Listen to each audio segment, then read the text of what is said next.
Good evening, good evening. Welcome back to another episode of the Kim B. Frank Show. We are back, we are back, we are back. I am hoping that you guys have enjoyed your 2 days already in this week since it's Wednesday. I hope you enjoyed the show last night. We are going to continue with the tribute to Mr. Fuller because we had more videos and I found some stuff. See, look, I'm in the middle of cleaning out the storage room, and y'all, I found some stuff. Some of it I had to throw away, but some of the stuff we actually would definitely go into what Mr. Fuller was talking about. When we talk about the Spark Initiative, when we talk about the Hodges Stockyard, I found that information. So I can't put it on the screen because it's in paper form. It's in my hand, but we're going to talk a little bit about that tonight as we go through some more of his videos. We're going to also talk about, I know what I want to tell you. So you guys know, for my other venture that I do, I have a webinar coming up.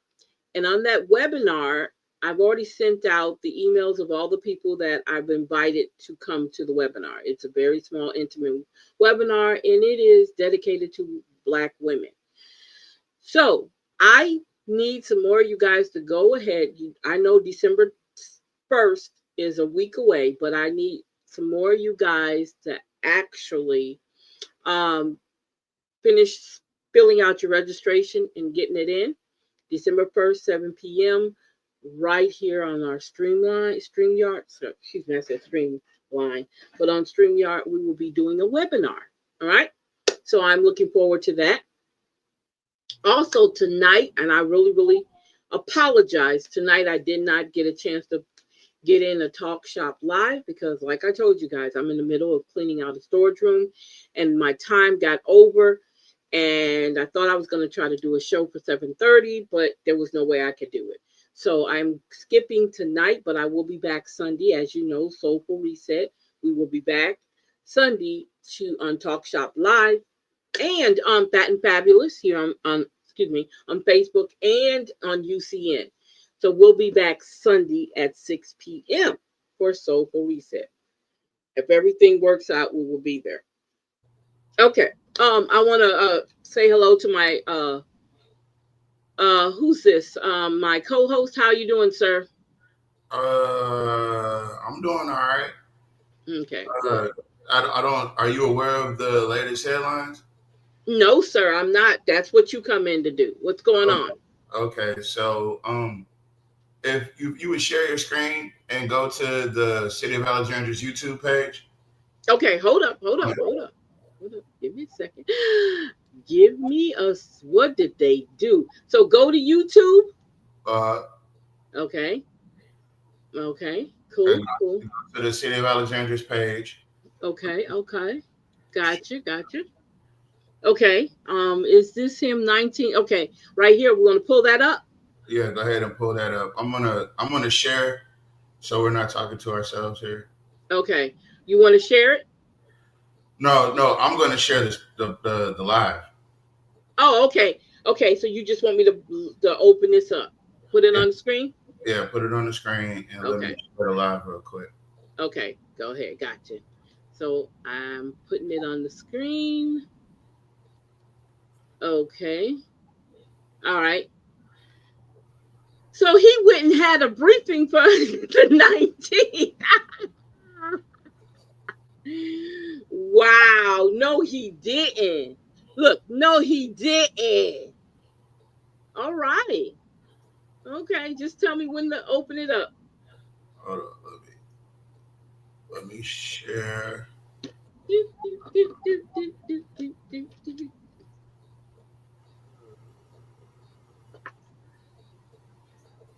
Wow. Let me get my shares in. Uh,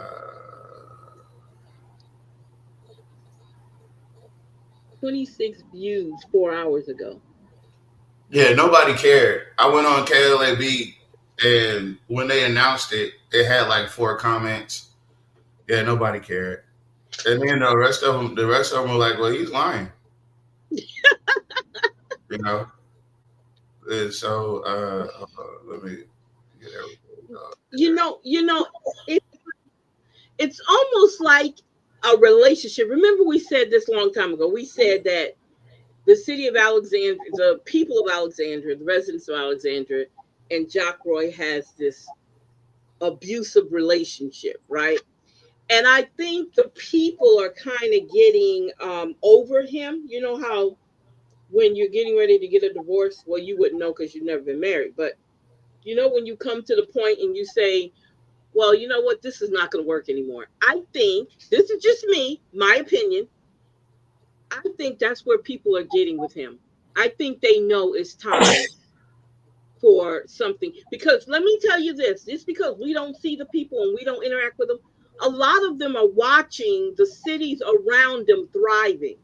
Let me tell you something.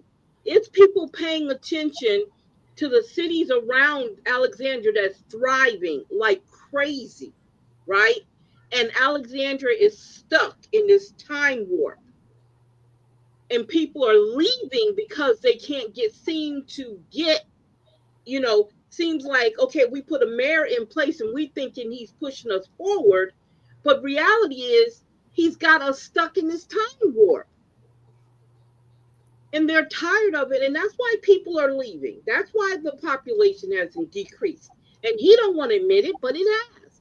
It's not just a crime, y'all. It's not just a crime. It's the ideal that is nothing going on here that's pushing. We're getting ready to go into 2026. We're going into 2026 with nothing changing. we're going into an election year with Yeah, nothing. with nothing changing. That's right. You're 100% correct. It's So election. all this feels like he's revving up his base. Mm-hmm. He's trying to, I don't know what he said. I just know that it wasn't interesting enough for anybody to care about it. I know that the police chief is somehow involved or some shit. I don't know. Uh, but he absolutely is revving up his fan base. The what did he say? The Who did he say? Actual the business community. Yeah, that's right. He said the business community told him to come. Can he come back? So he's revving up the business community. I think he realizes that the business community is not going to be able to carry him this time. Nope. He knows that this election is super important. He doesn't know who he's running against, and he won't know until July. And he's scared. He's scared.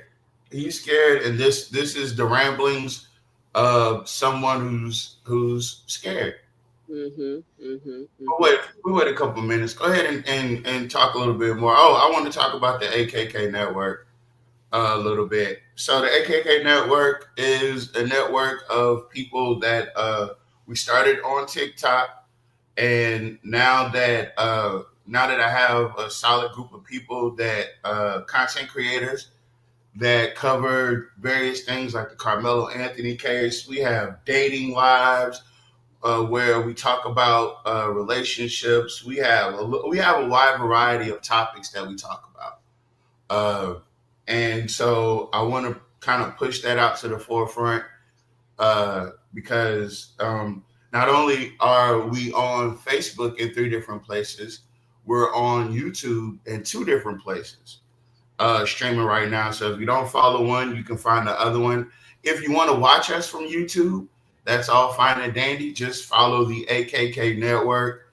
and also follow Super Band. Well, you ain't gotta follow that one, but if you find one, you'll probably find the other one. Um, if you're here because I sent you an inbox, thanks for coming through. Uh, please send me an inbox if you would like to come up and be a guest. That would be cool. We don't mind guests. It's a semi-safe environment. We do afford other points of view. Just be really, really careful about what you say. And yeah, that's that on that. Follow the AKK network. And make sure you're following UCN, which most of you guys already do. And yeah, that's about it. Like and share if you're watching this from YouTube. Like, subscribe, and share the live out. If you're watching us on Facebook, still leave a like and share the live to your to other people that are local. Since we're talking about local things today, and yeah, that's about it. That's all I got. Um, I'll wait a couple more minutes because I don't want people to miss this. What you got? What else you got? Oh, let me see what else do I have that's going on. I can't think of anything right off the like Oh, super. your boy Donald, Uh-huh. signed the Epstein law. Oh, you did. Yeah, he signed it in. Yeah, it's a law now. But let me see if I can pull up what he said on. Wait a minute. What do you mean sign into law? What are you saying? Well, okay, so yesterday the Senate and Mhm. Congress passed it 247-1. Chuck Schumer pulled a move and got a unanimous a unanimous consent from the Senate to, as soon as they get the bill, they're going to pass it because it's got to pass in the House and the Senate. Mhm. And as soon as he said what they moved, and uh, soon as they got it passed in the House, it goes to the Senate where they have to pass it, and then it goes to the president's desk where he signs it and it becomes a law, right? So before it even got to the Senate, it had already passed. So it went from them. Hey, Steve, what's up, Steve? It went from them to his desk this morning, and about an hour ago he signed it. But before he signed it, Mhm. let me read. Let me see because we got a couple minutes.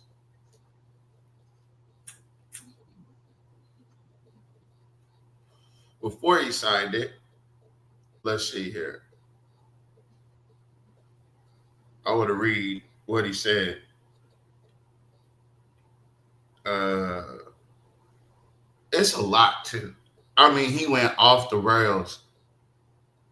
Which I mean, it only leads me to think that he's guilty. Like it's something in there that he don't want out, and people are starting to say that. Hold on, come on, there it goes. All right,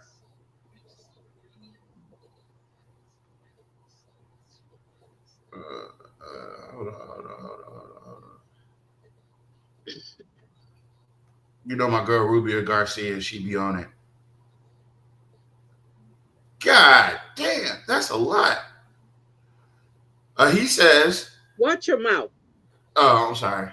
He said, he said Jeffrey Epstein, who was charged by Trump Justice Department in 2019, not the Democrats, was a lifelong Democrat, donated thousands of dollars to Democrat politicians, and was deeply associated with many well-known Democrat figures such as Bill Clinton, who traveled on his plane 26 times, Larry Summer, who just resigned from many boards, including Harvard, sleazebag political activist Reid Hoffman, minority leader Hakeem Jeffries, who asked Epstein to donate to his campaign after Epstein was charged, Democrat Congresswoman Stacey Plaskett, and many more. Perhaps the truth about these Democrats and their associations with Jeffrey Epstein will soon be revealed because I have just signed the bill to release the Epstein files. As everyone knows, I asked Speaker of the House Mike Johnson from Louisiana and Senate Majority Leader John Thune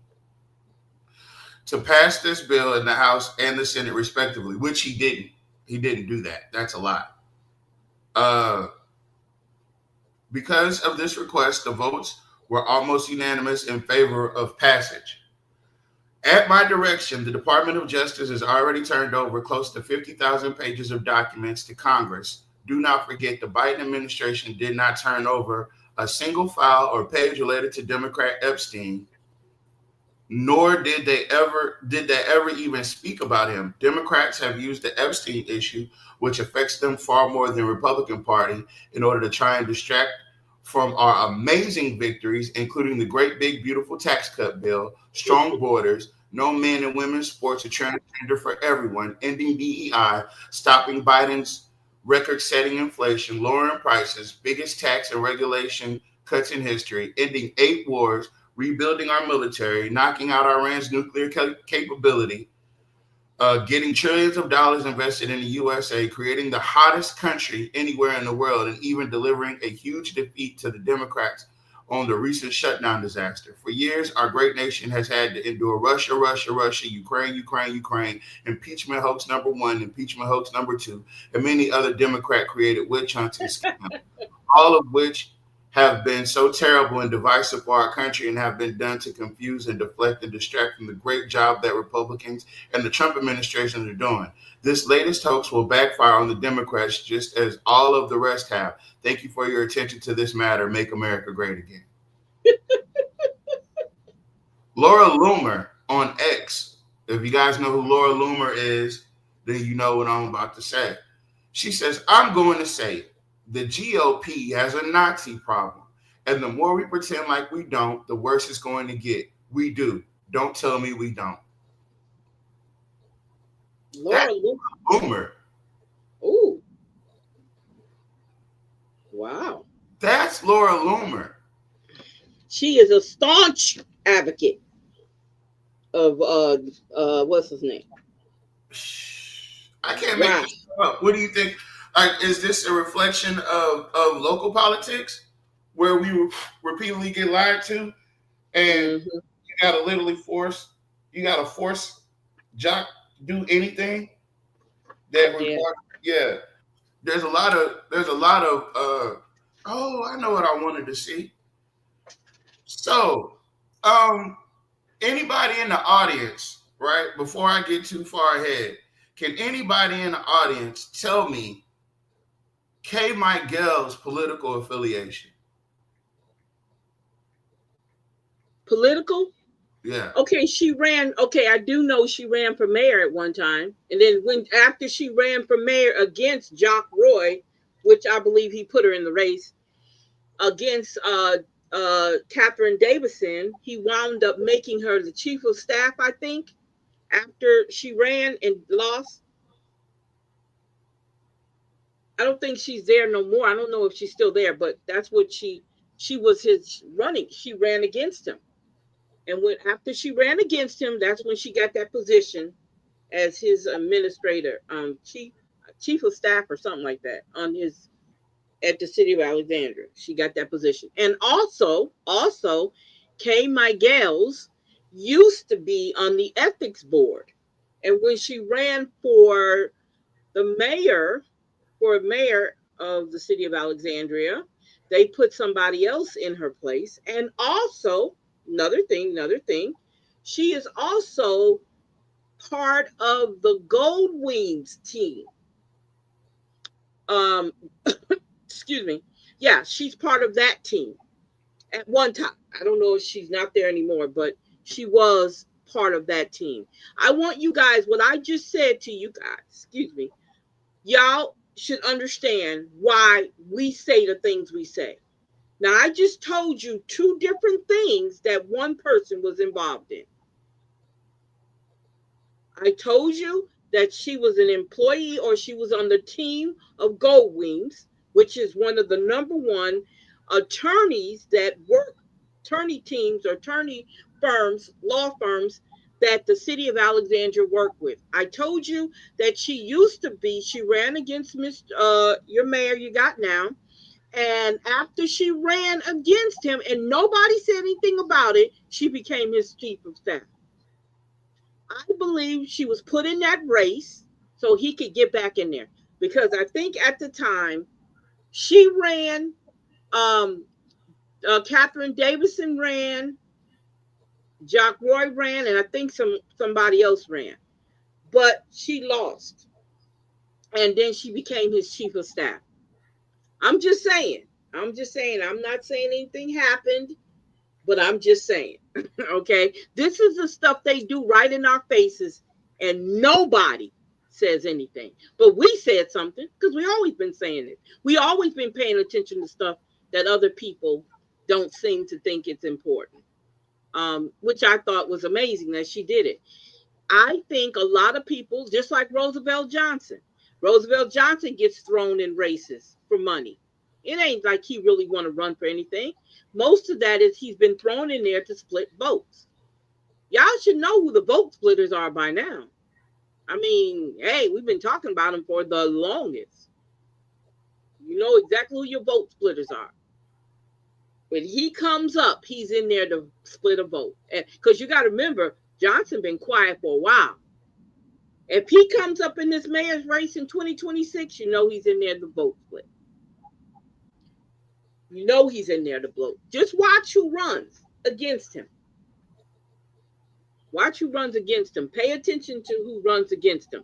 Because I guaranteed you, they're there to vote split. They don't, because my thing is, if you were really about the community and about the people, you would be a servant all the time. Not when it's only time you come up is when they run for a seat. You would be in the faces of everybody all the time.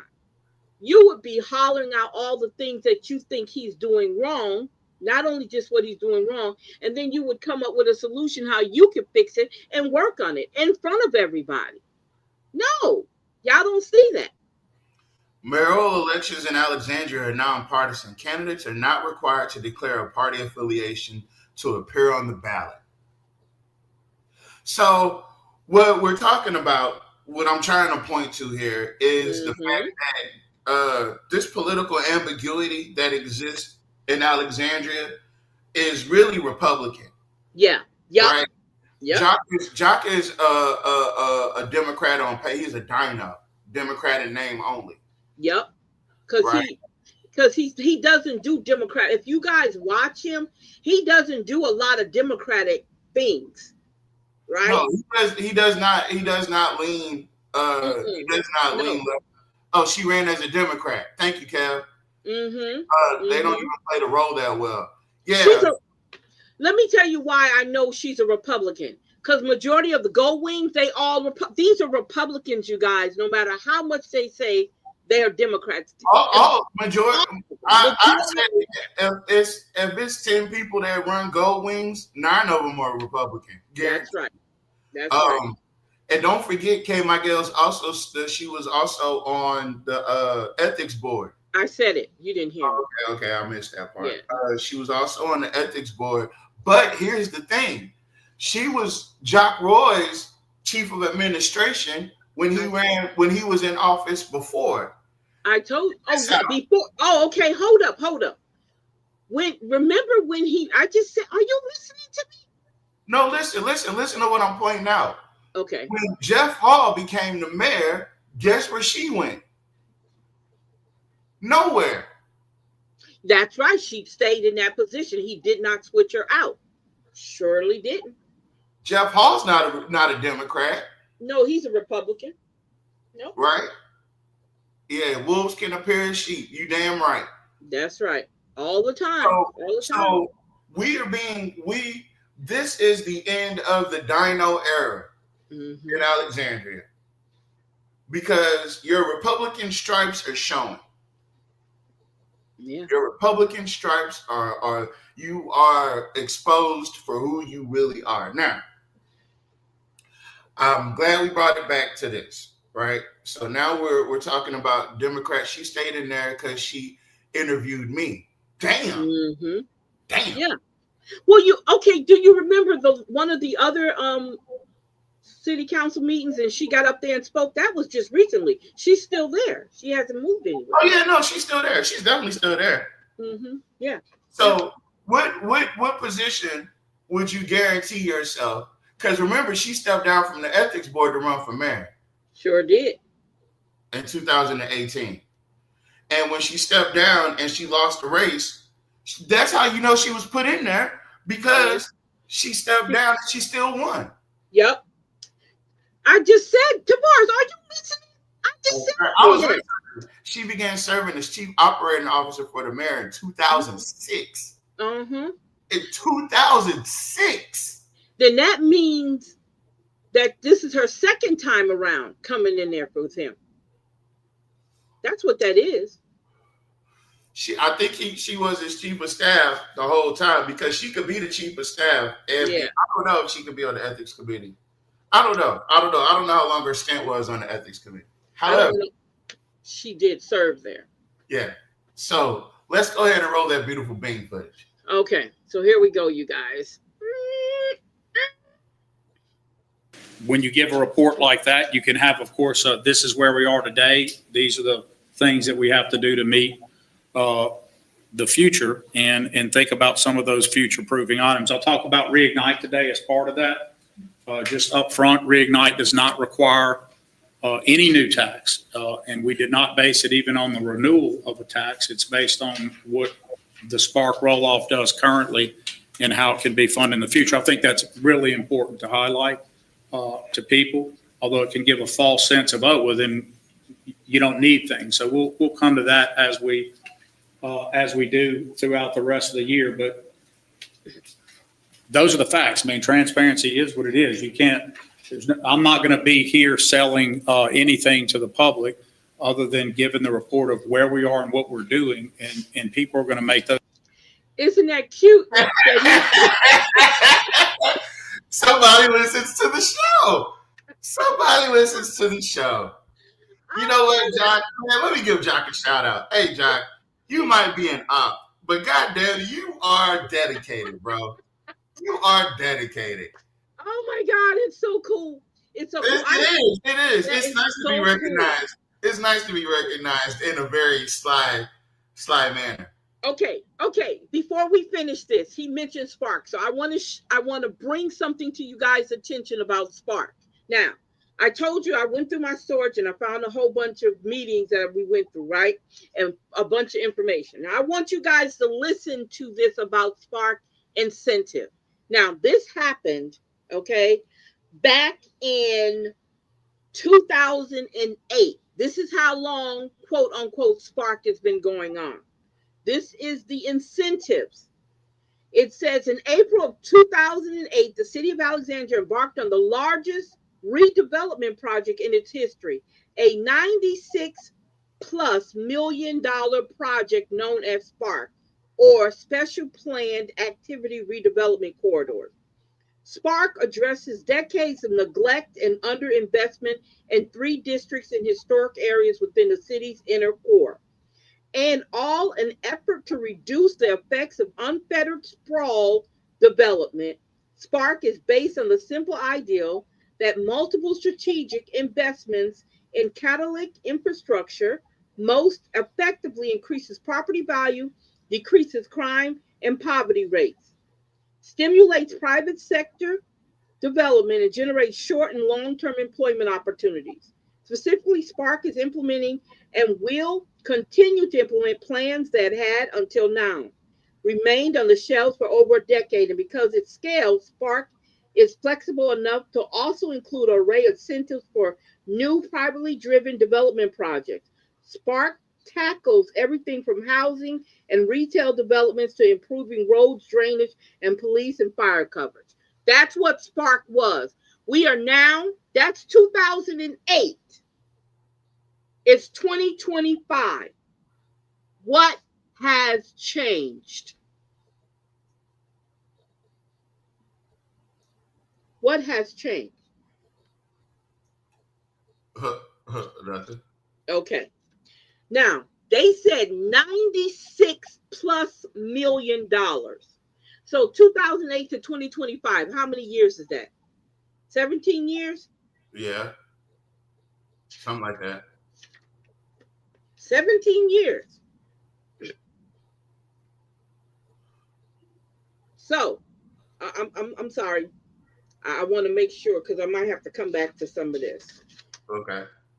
Let's see. Oh, and she was. He said Kevin said she was simultaneously the director of planning. Yes. So she was Yes. making over there at the city of Alexandria up y'all tax dollars. That's right. That's right. She sure was. She was doing very good. She was very good. And then I also have some information on the Hodges Stockyard too. I got that information too. But we're going to get back to that. So let's finish. I just wanted to let you guys know how long he keeps mentioning Spark. We're going almost into 20 years of Spark, right? And if you look around you, what has actually changed? We know He's that gonna there has, he's gonna blame Jeff Hall being in there for 4 years. That's what he's gonna blame. but he can blame that all you want to. He's been there for 16. I know. But let me say this. Let me see. Spark is designed to provide immediate catalytic intervention in three distinct areas of Alexandria inner core, known as cultural restoration areas, each of which corresponds with the important heavy traffic transportation corridor. Downtown and the riverfront, Bolton Avenue and North MacArthur Drive, and Masonic Drive and Lee Street. The city of Alexandria acts as its partners in this important development, adhere to existing master planning and facilitating immediate development action, as well as increase the guarantee of long-term success. Leveraging financial value with the immediate influx of substantial public spending, provided business plans are sound. Create the opportunity for tax credit uses like rehabilitation tax credits or new market tax credits in the restoration of significant historical structures, particularly as they relate to preserving community character, affordable housing, and central business district and Main Street economic development activity.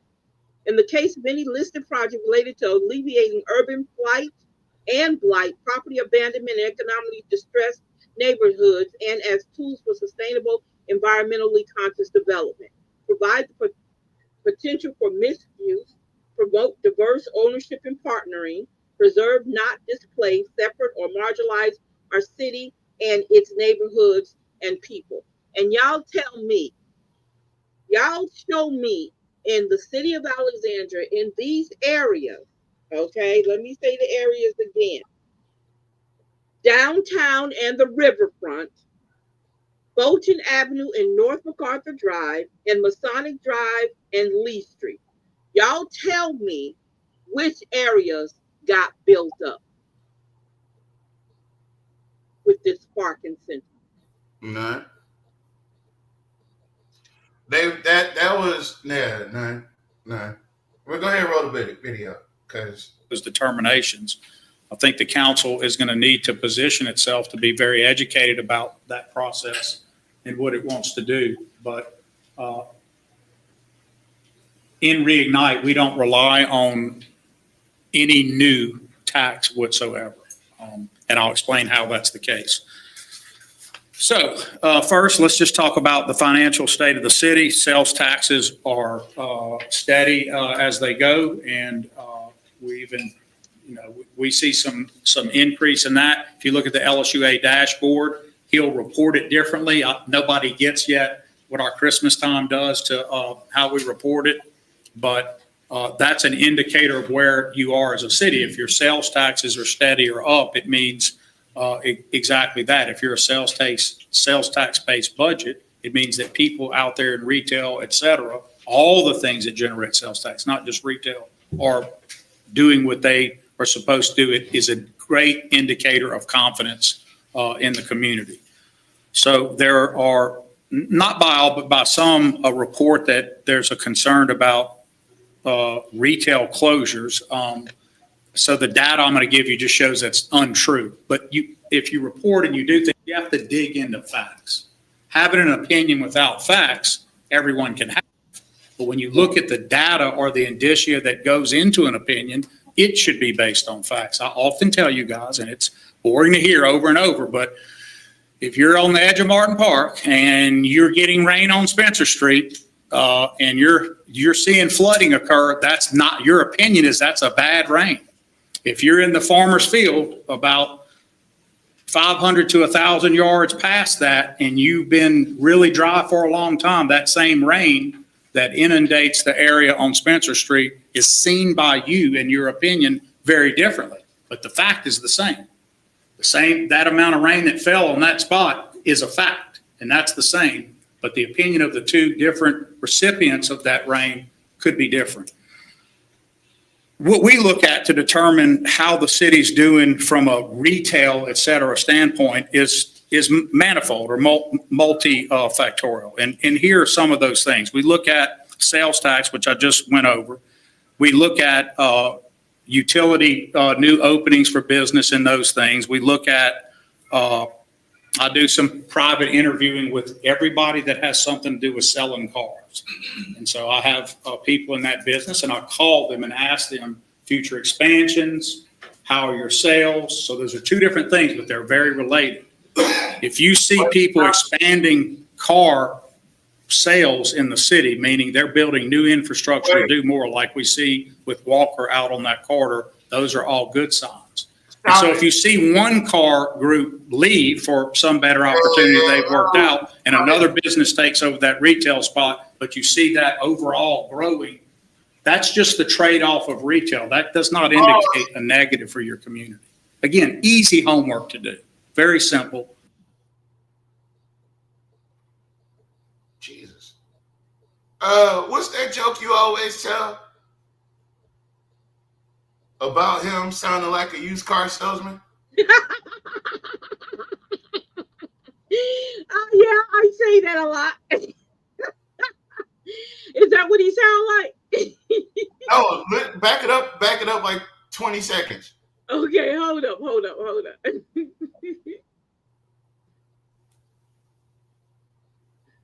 And so I have people in that business, and I call them and ask them future little bit more. expansions, how are your sales? What? Back it up a little bit more. Okay. All right there. So that rain could be different. What we look at to determine how the city's doing from a retail, et cetera, standpoint is manifold or multifactorial. And here are some of those things. We look at sales tax, which I just went over. We look at utility, new openings for business and those things. We look at, I do some private interviewing with everybody that has something to do with selling cars. And so I have people in that business, and I call them and ask them future expansions, how are your sales? So those are two different things, but they're very related. If you see people expanding car sales in the city, meaning they're building new infrastructure to do more, like we see with Walker out on that corridor, those are all good signs. And so if you see one car group leave for some better opportunity they've worked out, and another business takes over that retail spot, but you see that overall growing, that's just the trade-off of retail. That does not indicate a negative for your community. Again, easy homework to do. Very simple. But if you don't want to, if you're lazy about it, then you can just. Okay. Hold up. First off, let me say this. I didn't know mayors did that. First off, you just told us that you have personal relationships with these car salesmen and these car dealerships, right? So now you're making me think, where are we buying our cars from for the city? Secondly, you're talking about your personal, intimate relationship with these cars. It's not easy homework to do. It takes them knowing you in order to get the information. Yeah. So where do you, again, sir, how many minutes are we into this? Not that many. Yeah, and it's already a shit show. Go ahead, I'm sorry. Okay, so I'm listening to him. I've never heard a mayor say he talks to the car salesman and asks them about their sales. I've never ever heard that before. Why would that be something a mayor does? When all he has to do is, if you said you looked at the sales tax, you should be able to get that information from the sales tax people, right? Why are you having a conversation with the car salesman? And the why would you have that kind of that's he says intimate. Didn't he say an intimate conversation? Intimate, right? But here's the thing. All you got to go to do is go to do the same thing Mr. Porter did and go to the sales tax office. That's how Right. I found out Johnny Downs don't bring in no money. Yes, exactly. Exactly. That's just to me amazing. Oh, okay. I mean, but this is why we're talking about you guys. This is why we saying about this connection, this nepotism, this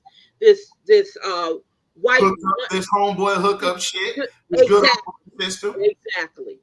Now, Walker, I didn't know Walker was, I don't know what Walker expanding for. People, and see, this is another thing. I'm wanting him to say this. People are leaving here, okay? So the ideal that all these quote unquote businesses are just booming to come into Alexandria is amazing. It Well, really is. because what he's doing is he's turning Alexandria into a car lot because That's he's bringing in the tractor trailer people so they can set up and sell their tractor trailers. He's depending on car sales to determine whether or not we're growing. How many car lots do you need in Alexandria? You I only know. 2,000, but it's a central location. I So, know. but I again, know. I don't know. Let's see. Let's see if this helps out. Let's see if he helps himself out of this one. Only report the negative, but they're easy things to figure out. We look at fire inspections as we relate that to chief, new permits, et cetera. I know what that data is as well. So cars, sales tax, the final fifth one for me is annexation and new development requests. So as a council, Mr. Johnson, you may not agree to every annexation for lots of reasons. There are lots of people that want to be annexed in the city, which would immediately jump both population and other things for you. But if the cost to annex them in because of their infrastructure needs that were built not under our standards out in the parish or elsewhere long ago outweigh the benefit of bringing them in, we've been careful about that. So is every council before yours.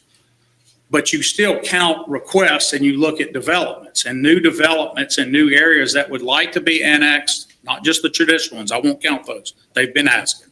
But new places that want to come in to build, whether we approve it or not, or leave them in the parish, but they're adjacent to the city, those are also on the up. So all of the indicia are indicators of what we look at to determine whether the city is, in a commercial sense, growing, doing better as compared to, and this is all you can do, is look at the past and look at now. And you make those comparisons. Do not indicate the negativity that I think you guys, to continue with the flood, are inundated with every day, right? This idea of the closure. So that's in general, and that'll be coming out in your State of the City report, Madam President, shortly, before the Christmas holiday. Let me say another thing about retail, how retail moves around. If a restaurant closes, a fast food or even non-fast food restaurant closes, typically that dollar that was going there, those customers just rearrange to another choice, right? So when you say that a restaurant's closed as an indicator that the city is failing somehow, it's just not doing your homework. And it's really just a crazy indicator. It's made worse if that restaurant is not only closing, but moving to a new location where they're going to rebuild the place more expensive, add infrastructure, add non-permanent, but temporary construction jobs, et cetera. That's another indicator, but you've got to trace that all the way through, right? And I think that doesn't happen a lot, but I want to make sure people understand those are the ways you grade that paper, Madam Teacher. So my question, who is he talking about? Did somebody make an indication about stores closing and stuff? I think he's talking about Channel 5. I mean, KLB. Well, here's the thing, right? So anytime businesses are leaving your city, Mm-hmm. anytime businesses are shutting down, Mm-hmm. anytime things are moving to Pineville out of Alexandria, Mm-hmm. Shamir said, we tired of Mexican restaurants, damn it. Hey, I agree. Yeah. But Alexandria doesn't, let's say, for instance, Alexandria doesn't have the revenue to support a Fogo de Cow or Fogo de Chao, right? Yeah. Where your typical bill is somewhere upwards of $500 or $600 Mm-hmm. Yeah. for two Yeah. people. For two people. Yeah. So they can't do that. But what I can say is that he's just trying to bloviate the fact that, what did I say? He's talking, this is him revving up his base. He's talking about the business community. He's not saying anything about districts 1, 2, or 3. He's talking about the business community. And he's pantomiming this thing about that tax renewal.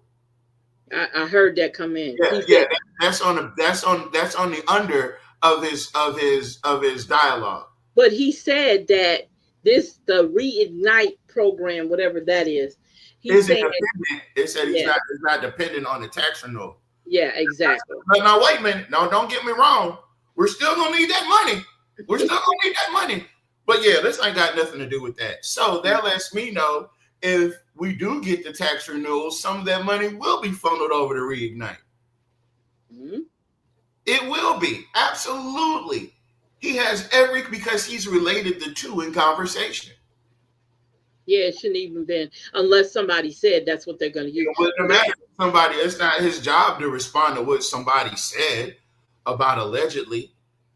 Yeah. But that tax renewal it's baked into this. But I'm gonna go back to being quiet because I haven't watched this yet. I don't want the council to be concerned because you hear about a retail closure that necessarily means, by all the other indicators of retail growth, that there isn't retail growth. Sometimes a restaurant just isn't liked, it loses its patronage.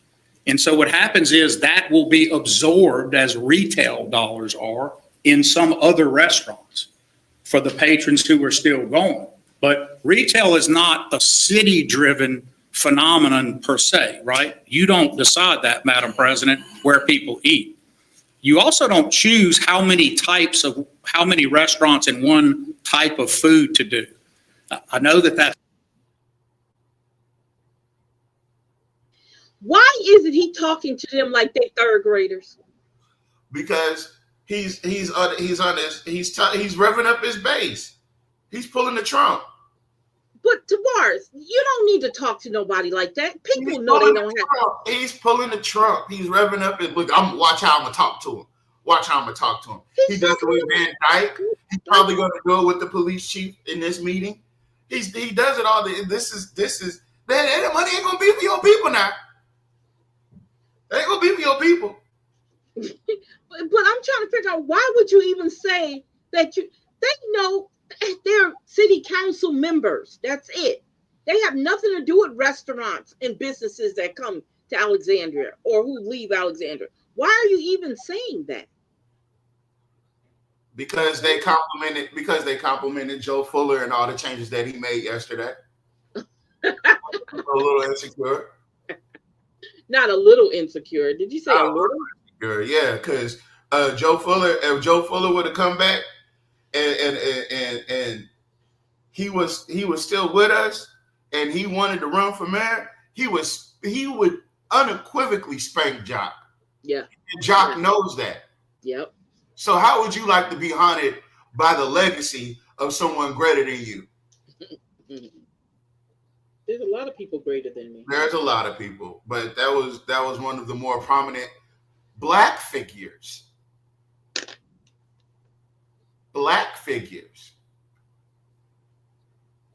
Okay. Yeah, he said he won't talk to Jules or Malcolm like that. No, the fuck he won't. He said Mr. Johnson. That must have been Gary in there. Yeah, it must be Gary and Cynthia in Yeah, there. yeah, yeah. It's Go a ahead. popular thing to say that we have too many of one type of restaurant. You don't, if there's a market to build 10 more and they're full, then you don't have enough of that. If the market supports 10 of a certain type of restaurant, when someone writes and says, why do they keep doing that? The they is not the city, it's not the council. The they is the person taking the risk of their talent, time, and treasure to go open a place. No, because the permits come from the city. Stop. Come on. Well, Come I on. mean, you don't get Come on. the city doesn't. I get what he's saying. I get what he's saying. It's grossly plagued with inaccuracies. Yes, yes, because the city has to give them a permit in order for them to even do any type of business in the city. So him saying that doesn't make any sense. He knows that. He says we need to take all businesses that come to the city. We don't need to think about what actually is needed or what the people want. Fuck what Yeah, the people want. yeah, yeah, But yeah. fuck what the people want. We need to get businesses in the city. Yeah, just like he said, fuck what the people want down third. They wanted a shopping center, but fuck them. We're gonna give them nothing. Yep. We're gonna give them more. We're gonna give them more affordable housing that we can profit off of on the back end. Yes. Yeah, that's what we're gonna give them. Fuck what them people want. They don't Watch need. your language. Watch your language. Sorry, I forgot. Them people don't need no shopping. They don't need no grocery store down third. They don't need that. They need more Mexican restaurants. Yeah. Give them more Mexican restaurants. That'll make them happy. Okay. I just thought that was funny. Put people to work and try to make it. And if they make it, and it's another restaurant of a certain type, someone thinks there's too much of, then there wasn't too much of it. The market board. First of all, you're bringing in restaurants that's not even paying living wages. Okay. Most of the restaurants you're talking about that have a whole bunch of is they're not paying living wages. Yeah. So They start out at $8.25. Nope, I don't think so. I don't see the point of bringing in businesses that aren't paying livable wages. Exactly. So you're saying just bring them on in. You have a whole bunch of restaurants. Yeah, somebody did complain it's too many restaurants. It is. But ain't nobody coming. Ain't nobody eating at these restaurants. So why would you keep throwing your money into a restaurant that's not being patronized? Why are we steady building these places that don't support livable wages? Livable wages or don't stay around long. Restaurants don't stay long. Shamir said, who's going to work there if they're all getting deported? Shamir, that's not nice. Well, I will say this: where I live at, right? I go into a Chinese restaurant and all of the staff is Mexican. Yeah. Put that together. Put that in your pipe and smoke it. Yeah. Make that make sense. Yeah, make that make sense. But yeah, go ahead. I'm sorry. That's all right. Watch your language, boy. I didn't say nothing. No, just in case you be getting rough. Only I can cuss on here. Oh, okay. Well, the market bears that restaurant. Does that make sense? I'll answer questions on that.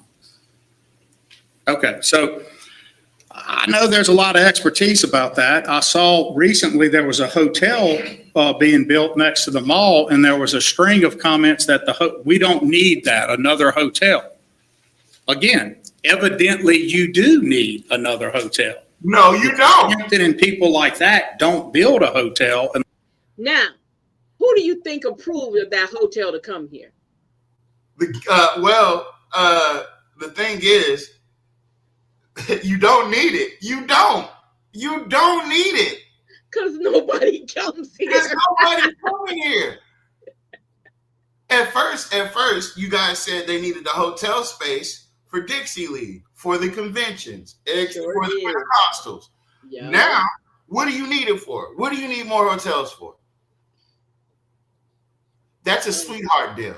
Yeah, though, and see, listen to how he's talking, because a lot of these deals are just what you're saying. Because again, despite what he's sitting up here pretending, nothing gets built, nothing gets bought here unless Jock says it can come here. Now, keep this in mind. Y'all know he is a micromanager. Nothing gets put in the city of Alexandria without the approval of Jock Roy. Now, don't get it twisted, okay? Don't get it twisted. If he says he don't want that there, he'll talk to the planning department, he'll maneuver, they'll put paperwork together and say, "Oh no, we don't want that here." And that person will take their business somewhere else. He doesn't care about the people here. He don't like a lot of competition for his buddies. Keep that in mind.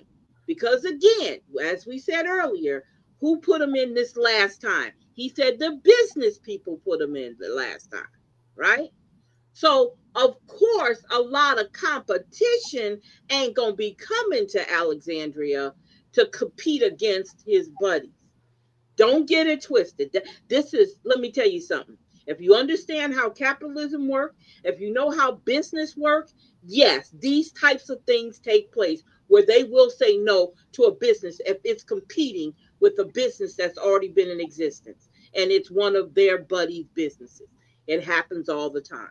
So this stuff he's talking, listen, but take it as a grain of salt, because nothing gets put in Alexandria, in the city of Alexandria, without Jock Roy saying it's okay. Believe that.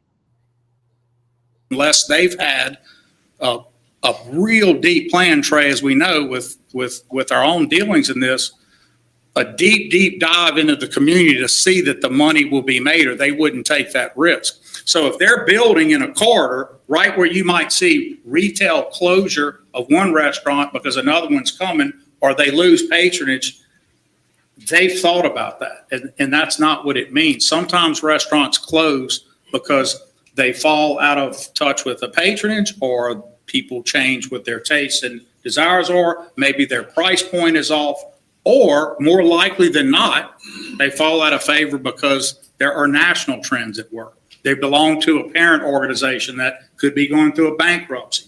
All of these things I've seen happen in this year, but none of those are reported. So I want you guys to know we do keep track of that, because we care if something retail closes.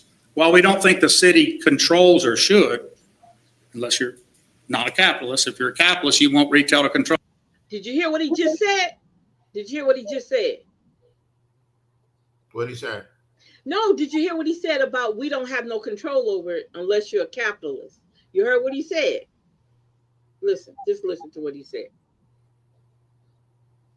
They fall out of favor because there are national trends at work. They belong to a parent organization that could be going through a bankruptcy. All of these things I've seen happen in this year, but none of those are reported. So I want you guys to know we do keep track of that, because we care if something retail closes. While we don't think the city controls or should, unless you're not a capitalist. If you're a capitalist, you want retail to control itself. But what can the city do, right? We can create an atmosphere that people get their permits easier. We can create an atmosphere that's friendly to retail. Did you hear what he just said?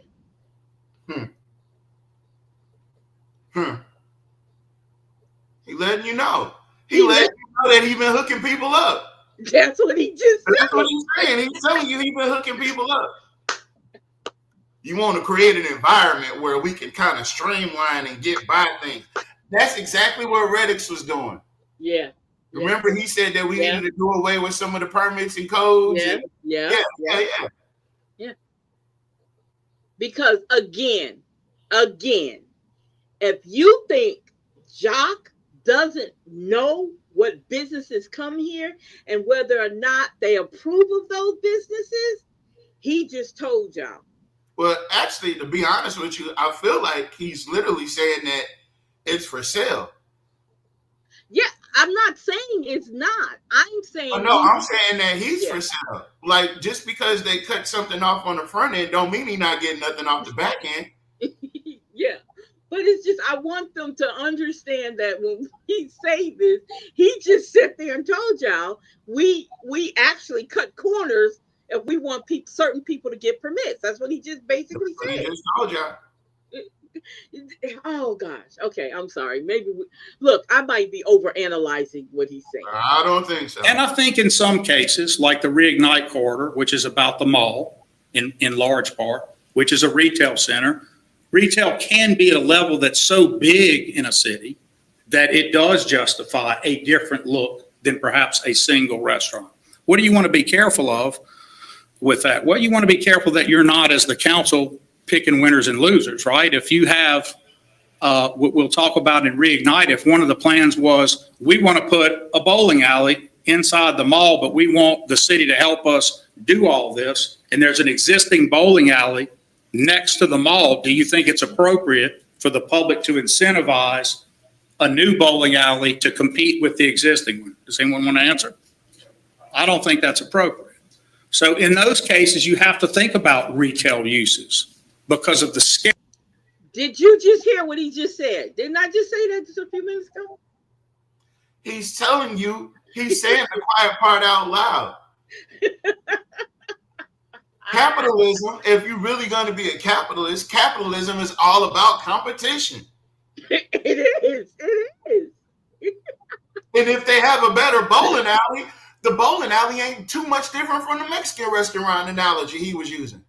Exactly. So he's saying it's not good to bring a bowling alley in the mall, inside the mall, when my buddy got a bowling alley right here that's not being used. Right. That's But, what I heard. but, That's what I heard.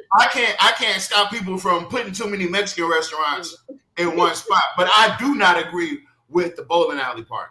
Yeah, we can only have one bowling alley. Oh my God. Oh my God. Okay, I'm sorry, y'all. I'm sorry. And hey, wait, And because you don't. Huh? That's why nothing new comes here. I just said that earlier. I said that earlier. Oh gosh, you gotta listen, sweetie. I got to turn on the closed caption. I don't be listening. Yeah, you need to turn on the closed caption. I Want to punish someone who did take the risk. You might not want to incentivize them to put in a gun store in the mall because you have an existing longtime family security sporting goods right next to it. Did you hear? See? Look. Well, here's the thing, right? The thing is, he only wants competition in certain markets. Exactly. But if it gets to tapping into his homeboys' pockets, he don't want competition there. See that family-owned stuff? This is the reason why there's no Are they gonna go out of business if another store opens? No, that's not necessarily true because you're gonna still have the same people who's always been buying from you.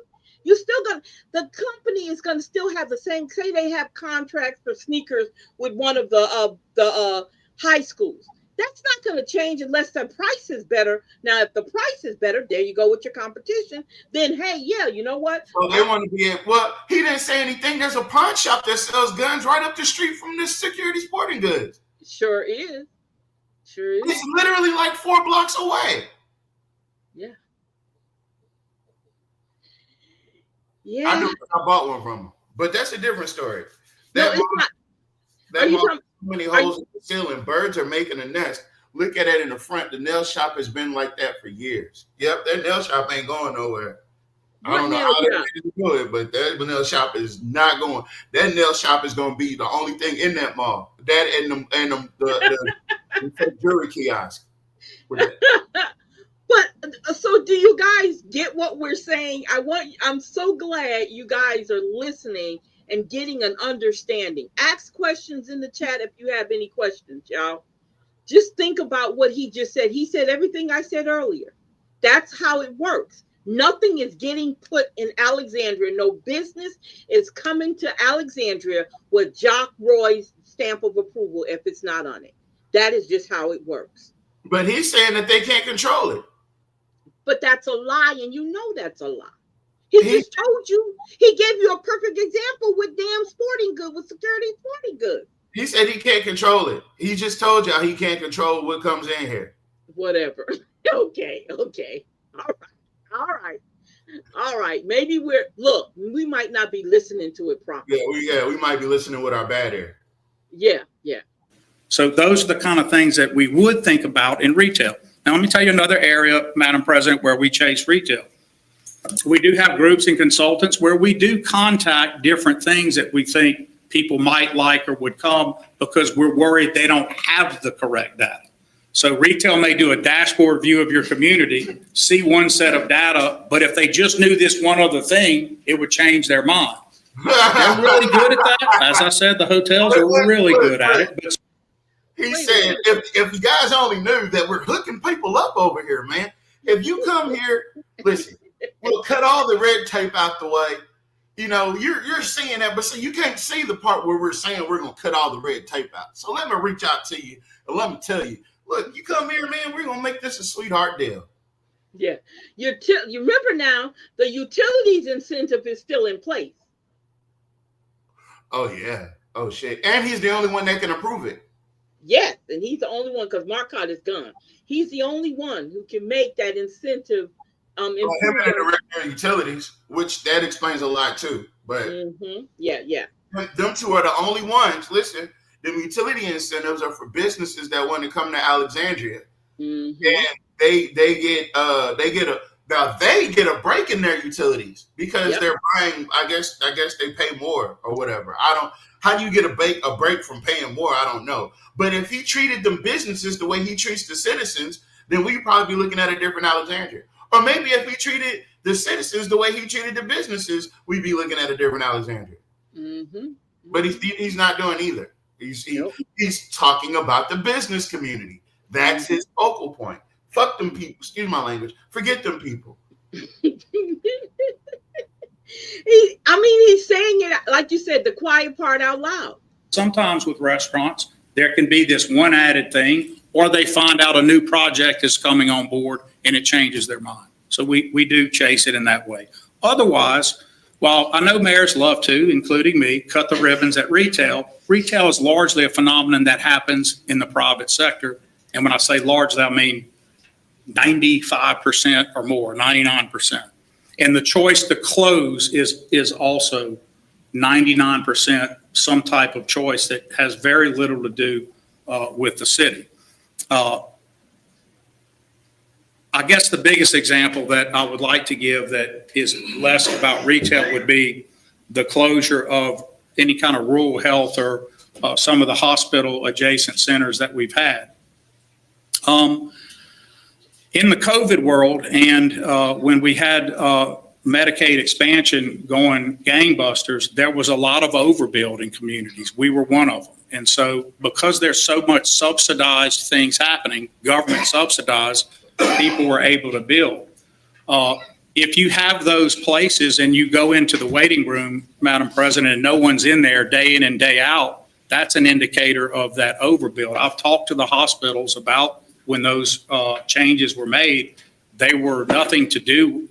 They had to do with not needing that because they didn't fully need it before it was subsidized. You were able to have more and more locations because you didn't have to make it work on your bottom line like normal. There were subsidy attached. Also, there were just some realignments that hospitals do from time to time. And I think they gave the list of the reasons for that. What'd you say? So what he's saying is the subsidies ran out. Yeah. Just like with housing, the subsidies ran out. The subsidies ran out. Just like with what's that place we was talking about on the corner down Third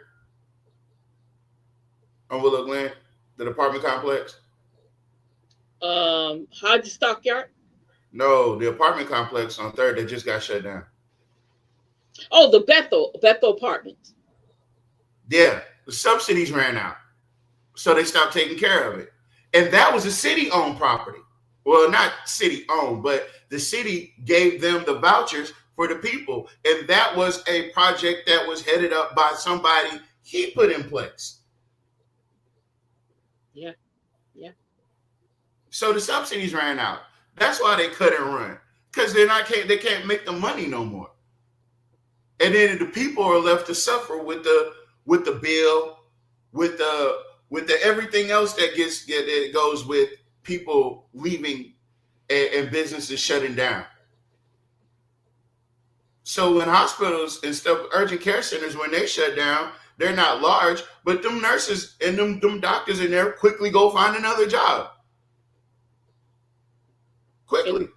And the people suffer in those areas. And the people, the people do suffer, but them people be wanting you to pay $100 up front for an emergency room visit. I'm talking about the people, the patients. Yeah, you're right. Go ahead, I'm sorry. Because they don't have any place else to go, especially if it's close. They can go to Rapid. No, I'm saying in the rural areas, Tavares. I'm talking about further away than this. If there's no local in their areas, any urgent care, they don't. Once they close down, they're gone. Yeah. You understand what I'm saying? So those people have to drive an hour and a half, 2 hours to Rapids General. They don't live close to one. It's gone. Oh, if you 2 hours away from Rapids General, you need to go somewhere else. No, but if that's Tavares, you're not. You just saying that because you don't understand living in a rural area what it takes. You know. You're right. You gotta live there to understand how that puts them in a bad position, having to drive so far to get to a nearest just urgent care. You know. So you'll hear a little more about that. I want to get some of these data points out in front because I want a positive message. They'll have some cautionary tales in the state of the city. But I want to make sure that we're taking the time to develop some of these ideas of what goes into a state of the city address. They may have been typically for me speeches, but there's data always underlying those statements. If we're saying that the state of the city is sound, we need to have a reason to tell you that. If we're stating that it's sound, but there's a caution note, then we need to say what that is. And if we're saying it's unsound, which I've only given one in my history, where I declared some degree of questioning soundness, was my first year back this time. So that's where we are on that. That's when you blame Jeff Hall for malfeasance. I remember that. You said Jeff Hall had so much malfeasance, but you know the thing about malfeasance, I couldn't be Jeff Hall. You couldn't pay me to be Jeff Hall, because if you put some smut on my name, then we got a problem. We got a real problem. And if you saying that it's bad enough to be called malfeasance, then we really got a problem because you're trying to put me in jail. Mm-hmm. But as you can see, apparently it doesn't matter if there was malfeasance because who is the goddamn chief of staff? Mm-hmm. K. Miguel's, your chief of staff. If there was malfeasance, who was the chief of police? Jared King, your chief of police. He kept majority of your staff. How can you say that there's malfeasance and shit rolls downhill, right? All the people that you're implicating, that's the reason why you won't push the button, because it's your people. Because if you say he was malfeasant in office, you can't just pin it on him. You can't just pin it on him. You'd have to pin it on all your buddies that he kept. Mm-hmm. Exactly. But yeah, man, I need to stop getting so worked up. This man is an incredible ass gaslighter. We want to continue to see more value-added business. So let's get out of retail for a minute. What really drives your economy is the creation of jobs that are value-added, meaning they didn't exist before in the community. If a retail store closes, Cynthia, the people in theory and in practice can relocate and do those same things. Now, if you just had a rash of every bit of retail you had closed, you'd have a big problem on your hands. But that's not what we're seeing. What I think we need to be seeing more of, and we all have to work hard to do it, is value-added jobs where we're bringing in new people or employing under or unemployed people here because there are better jobs being offered that are new. And I think healthcare is one of those places that we should focus. And you've seen me since coming back in Nehemiah and otherwise focused on health, which is going to dovetail into the Reignite corridor. The LSUA partnership, Madam President, that we have committed for your consideration and your fellow council members is critical for that. We talked about it this morning just for a minute on the phone, but the bottom line for that is a value creator. That would bring people from outside to go to school. It also creates value in putting people downtown for retail opportunities, as we talked about this morning. It also is in an area, allied health, where we've shown a declared need. So those are upwardly mobile jobs, right? From radiation technology to all the rad techs to all those parts of allied health. These are jobs where there's movement. You have the ability to go up in pay. You have the ability to transfer, take a new set of classes and do something related, different but related in the field of medicine or healthcare. So But keep this in mind, y'all. I hear what he's saying, but what people are doing is they're getting that education and they're taking it to bigger hospitals. They're taking it to where they're getting paid good money. They're not staying here and working. They're taking that education. Or even if they are working here, they're shuttling in from 30, 45 minutes away outside Alexandria. That's right. That's right. That's right. So it's not a guarantee that they get all their education here and stay here. Because you can be a rad tech and then apply for a position at MD Anderson and get paid double what you're getting paid here for a rad tech. Why would I stay here when MD Anderson is paying more? I will be in better neighborhoods. I'll be living better. I wouldn't stay here. I would pack my stuff and go to MD Anderson. I'm just saying. I'm just saying. Just want to tell you guys, I think that the $3 million we've committed there, as we committed the $3 million to the CLTCC, is an easy payoff for you. That project is a $40 million project. Okay, let me ask y'all something. Somebody in the chat. Who graduated from CTLC, whatever the name is? I have never seen a group of graduates from there. Can somebody tell me who graduated from there? It definitely has a graduating class. They wouldn't be open. No. I'm not saying they don't, but I just never see, like you can see LSUA talk about their graduates, Iowa talks about their graduates, but I've never seen anything CTLC, whatever the name of it is, actually talk about a graduating class. You don't even hear them talk about what they offer there. I've never seen a commercial. Anybody? Could I be wrong? Am I missing out on something? Let me go to the chat. Not watching enough TV. That's probably what it is. So anybody in the chat, can y'all tell me, do y'all know any graduates from that downtown college? Anybody know anybody graduated from there since it's been open? And do you know any of the classes that they have? Because I just thought that was kind of weird that you never see them actually advertise on TV. Now I've seen LSUA. I've definitely seen Upper Iowa. Well, that's because the city does all the marketing for CLTCC. Oh, well, they're not doing it. That's the city. That's Jock's baby. Okay. That's his other child. So anybody in the chat can hear me.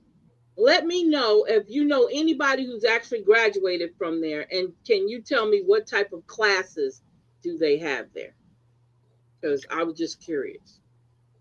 I'm just curious. Okay. So you're getting a $40 million full return just on the value of construction and building here for that $3, but you're also not giving it for just that. You're giving it, and we'll have a cooperative endeavor with deliverables back to us, but we're giving it to employ people here, bring people here, retain nurses and other allied health people here. And in a way, I don't mind saying it, we're enticing more and more of our public institution, LSUA, to do more with the city. And we need to reach out to where they are as well and do that. And we are talking about that with sewer programs and other things that they have needed for some time. So I hope you'll see that as something important. That vote is coming up, and I think they open their first bids after the council meeting where it comes up for adoption. We're December 2nd. They open bids on the 10th in Baton Rouge. So we'll have, assuming everything works, we would have all our stuff in order. If they open the bids and the bids come under, y'all know Dr. Carell like I do. I think they're planning, they're going to be going forward at light speed if they can. So keep them in your prayers and keep that in mind. We'd love to see that bid come through on the first go round when they open them up. I'm going to ask the LSU to let me get some of the displays that I've seen and put them in here. I'd like for y'all to have an opportunity over the Thanksgiving holiday to view them and look at the quality of this project. Remember, it's really about the nurses and the people pipeline. But you talk about a beautiful building downtown that's going to be an attraction in and of itself. Imagine those letters were seen from the interstate. It's set up. You're going to love it. It's a really great opportunity of scale that would be in the downtown. Questions about LSUA? I know I can't ask y'all to tell me you're down for it, but y'all have always supported. Y'all know it's in the book. What you say? Nobody cares. Okay, so LSUA is having a nursing building being built downtown. I guess. Because he talks about downtown. Let me leave. That's a whole nother subject matter. Budget, we segregated the money from the first budget when we came back. The whole $3 billion's there, and it's even listed in the budget that was voted on as a priority 1 capital outlay project. So I think you've already announced where you are on it. I just want you to know it's coming up for the cooperative endeavor, and all the cooperative endeavor is we have to have an agreement with with the Board of Supervisors and LSUA that they will provide value back commensurate with what we do. There is a joint service law where one of the exceptions to the normal public purpose is there's always a public purpose for a city, a municipality, Trey, to partner with an academic institution. So that you're halfway there right there. And that makes sense, right? One of the good things I like Yeah.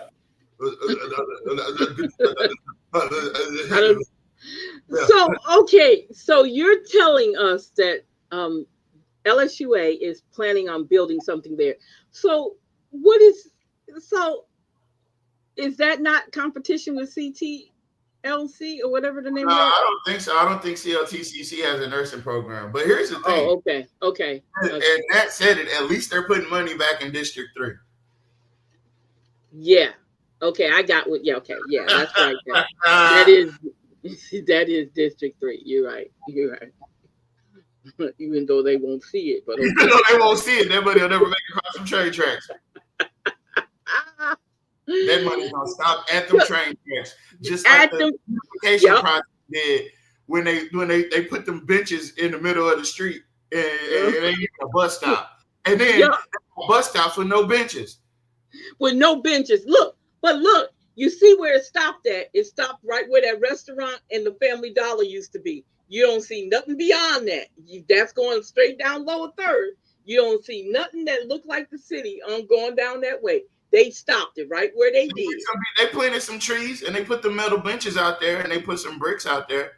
I think they did that in a couple of spots. But if you go further, if you start heading towards Broadway, you went back. It ain't shit. Oh, Miss Dorsey said yes, they have a nursing program. She works there. So wait a minute. I thought we weren't making any competition. Wait a minute. So why would you do that? Because it's healthy competition, except for guns and bowling. And Mexican restaurants. Okay. So why would you do that if it hasn't? Because that CTLC was his baby, like you said. So why would you let LSUA to come in? They're trying to double up. Yeah. Let's see what his logic is. Yeah. He's gonna bloviate for a second, but let's see what his logic. There's only one state, and if you're gonna get them, they find out Stop. So the jobs that it will fill, Madam President, are jobs that you are concerned about and we need desperately here, and that would be a real benefit to our community. We've done a lot of work, Mr. Gist, Ms. McGill's, and others getting this structure set up for it, and we'll be unpacking that to you. And I just, we have some kind of executive, summary versions that are kind of high level, easy to read, and then we have some granular stuff that you may want to look into as well. I'll be happy to meet with any of you anytime about it. Jim, I owed you a meeting on Reignite. You'll get a big part today, but I'll see. So. Leave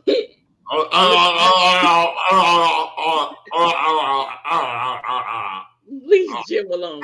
And then he whatever question he did ask, which doesn't matter, he didn't even answer it.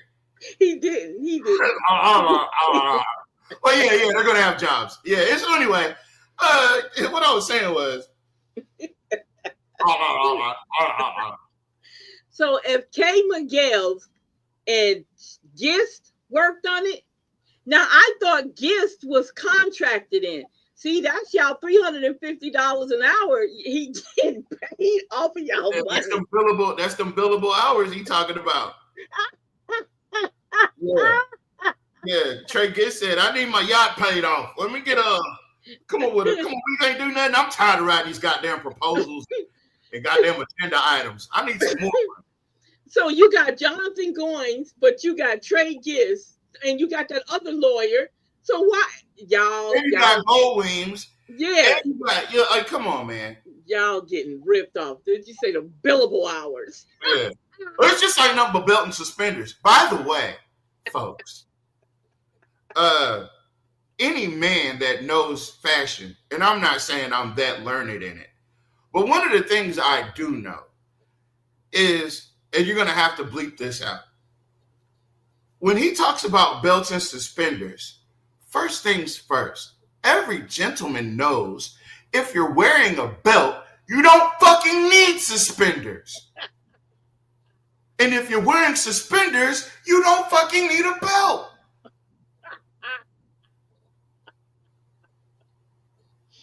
Oh my God.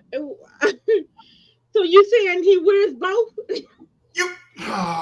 Why are you wearing both? They're doing the same thing. Yeah, hold up your pants. Bro, this guy, like I said, I'm not calling him a hillbilly. No, I'm not calling him a hillbilly. I'm not even calling him a redneck. I'm not. He's too pale for that. What I am saying is, when you come up with these fancy words, these little clever colloquialisms, it's just a belt and suspenders. Like, bro, you're talking about fashion items. Do you have a shirt on? Are you wearing pants? Because if you're walking around, well, I would assume, wait a minute, if you're wearing nothing but suspenders and a belt, you're gonna need, though, because you can't clip the belt in the nut. I mean, you can put the belt around you, but if you don't have no pants on, then you're just walking around. You're walking around you naked with belt and suspenders on. Okay. She said, who are you talking about? I'm talking about Jock Roy. And he told me, that's just the belt and suspenders of things. I was just talking about belt and suspenders. And I'm thinking to myself, if you're wearing a belt, you don't need suspenders. And if you're wearing those suspenders, you don't need a belt. You don't need them both. You need either or. Well, you see, he don't have good fashion sense. You see that in his dress.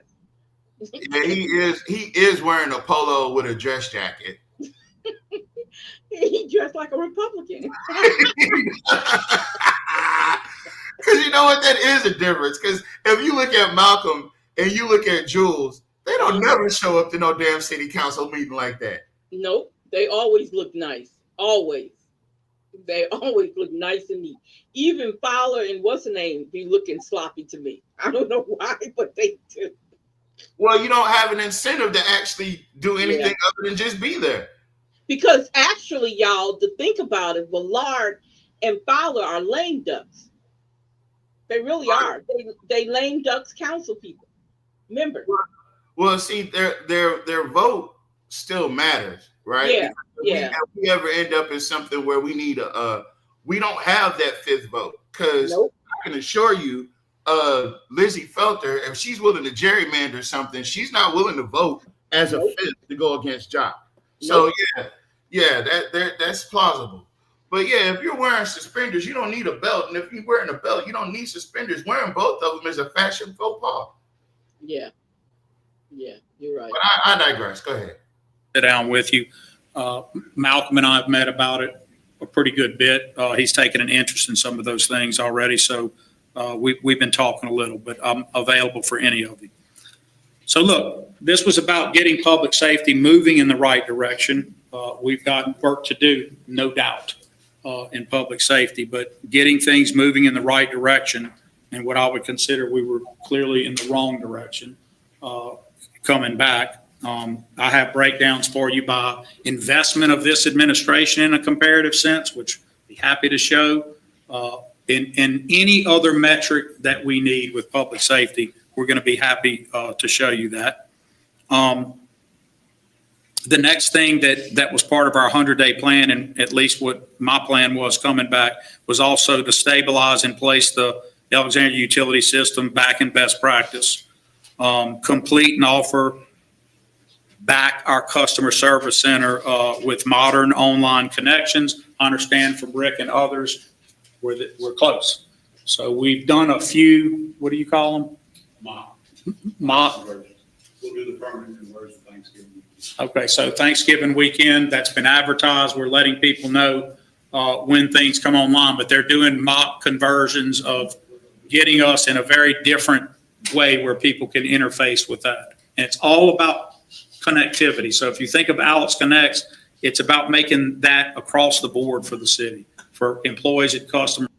Now, you've been in office 16 years and y'all just updating your system? You got hacked 5 years ago. Mm-hmm. And you're just now updating your system. Mm-hmm. You got hacked 5 years ago, and you're just now updating the system. If he got to always talk about public safety, then Alexandria has a problem. Yeah, it does. Yeah, it does. And so he can't say that they don't have a problem, which is what he's been saying lately. Yeah, exactly. It's either or, champ. It's either or. You can't have both. You can't have both. Well, wait a minute. They said it could be correct. Two things could be correct at once. No, not that one. You either got a problem or you don't. To be able to interact differently. And that technology does not stop. It also with police on force multiplication, drones and other things, you're just going to see us using a lot of technology to fill gaps where either people were there or where it's the better practice to do it. That's a challenge. And it's people that are out of positions.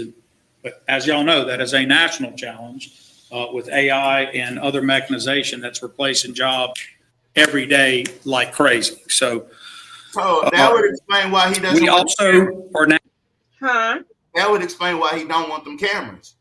Yeah. Well, I don't know if you guys seen the video. Miss Mika put up a video, and she said there was a drone. She didn't know. Well, can't tell whether or not it was a police drone or whatever, but it was a drone over her head, out of nowhere. Now at that third part. So this is how I saw it. 3 things, and you'll hear it in the address. 1, getting public safety in the right direction. That means paying benefits, spending on equipment, et cetera, which, I can give you just a snapshot.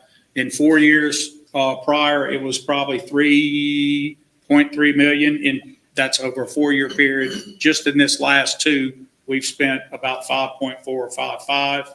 So that's a big difference, and that's just in equipment items. We can look at capital, and salaries is going to be also an important thing to look at. So that's only part, ladies and gentlemen. There's a lot of work in public safety that's outside of the APD who are working their tails off to do a great job, and we're going to be talking a little bit about that too. Not so much in this address, but. We are going to have to do some things that track people better who are out on gun felonies walking around because they're going to commit another gun felony real quick. And so we need to think about how we can help do this. We have at least 2 plans for that. One of them, I'll tell you, is the reinstitution of what was called Project 50 years ago, a different version of that, but where if you're a multi-offender on gun crimes, it's going to get harsh because multi-offenders on gun crimes will offend and typically go up a scale. So where they missed one time or it wasn't quite at that level, the next time will be higher. I'm sorry that it's that way. I'm sorry our society finds itself in this place, but the data is informative. And if you want to bring your receipts like we're doing, then when you bring your receipts, that's what the receipt tells you. We've completed a home ownership study. Y'all know that I did a executive order about the state of home ownership. Mr. Laverdane also had brought up this quite a bit. Here's that response, Madam President. It is detailed, and I will make sure the council has this copy. They responded within 30 days as they were required to do, and I have to say, I could not be more pleased with the level of work that went into this by the staff here at the city on home ownership as opposed to other forms of deed we may have, and how to do some of that better and how to base some. The executive order gave some guidance about what we'd like to see tried, and it's very detailed. So that's going to be given to the clerk's office as part of that record, and we'll be happy to present that report when it's time. So Reignite projects, as we've explained to all of you, Reignite is a larger set of projects. Can I flip to the next slide? But the focus is a lot on the mall. So here's the whole structure of how it works. Our position would be that $45 million in municipal bonds can be completed with the roll-off in a couple of years of all of Spark that finished on time and in the money. So you would not be changing your car note. Same note you're on, right? And listen, because Okay, let me tell y'all what he just said. He said this could surpass Spark as the largest mixed-use retail and recreation redevelopment project in our history. He's got 82 million. The Spark, and I told you guys earlier, said 96. So how is it surpassing it? I mean, I always thought 90 is more than 80. Anybody, is their math the same way my math is? I don't know. I'm not a math guru, but I always thought 90 surpasses 80. So that's a lie right there, y'all. And I'm reading to you from the Spark Incentive paper, Alexander, Louisiana. In all cases, the Senate process will require requests for proposals from other consortiums. And it says in April of 2008, the city of Alexandria embarked on the largest redevelopment project in its history, a $96+ million project known as Spark. So am I wrong? Okay, I was just checking. of today's time, you have to be careful about every sentence. No material change. I can't say if it's going to be a few thousand, but it's not a material change so far that's been reported to us. But whatever it is, if it's a little up, a little down, it is not of a material nature on the size of that note. To go out and do this, same note, new money, we just move forward on that and get to do new projects. You have never been able with your capital outlay program by itself to do these kinds of levels of things. That's what it's for. But you're in a financial position to do this with our bond rating and other things that we've achieved. To get to the 82, we need about 7 in capital outlay funds that are designated toward it. I want you to think about, you're already making those there. You did Masonic Court Sports last night. Tanya, that's total on those is, I have it in front of me. Go to the next slide, Michael, real quick. Next. So here's what you've done already. That first million, it came in roughly in the money.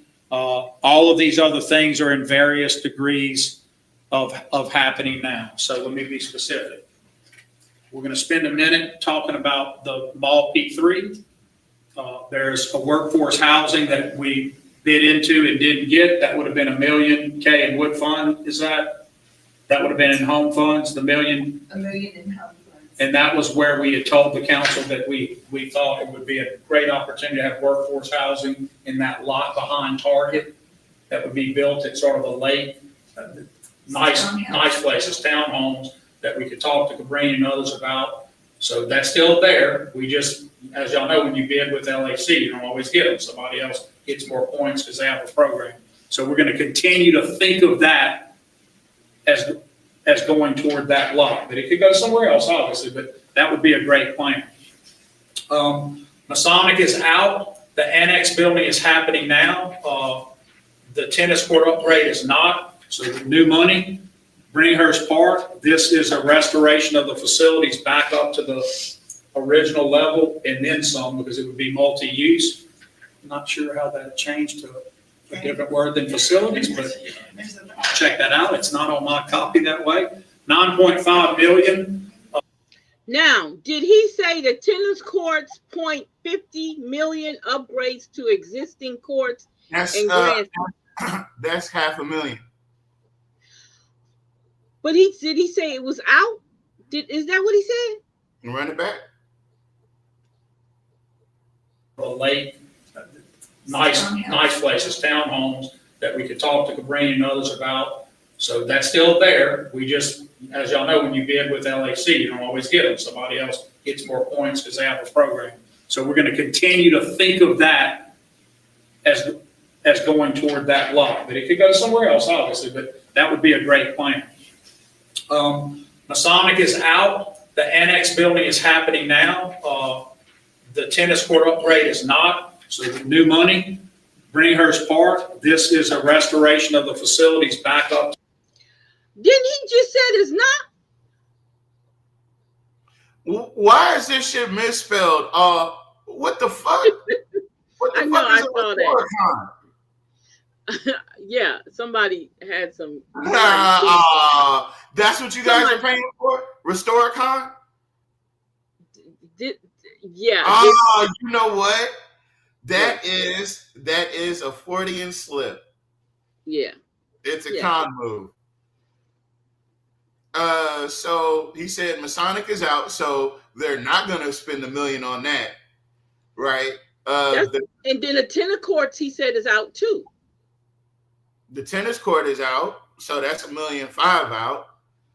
Bringhurst Park, they're gonna do what they can for Bringhurst because he's determined. Oh yeah, what about the brown water? Because let me say something. This has nothing to do with brown water. This all has to do with the mall. Reignite is the area where the mall is. So what program are we doing for the brown water? Don't ask that. I have no idea. Okay, just listen. I don't know. All right. To the original level and then some, because it would be multi-use. I'm not sure how that changed to a different word than facilities, but check that out. It's not on my copy that way.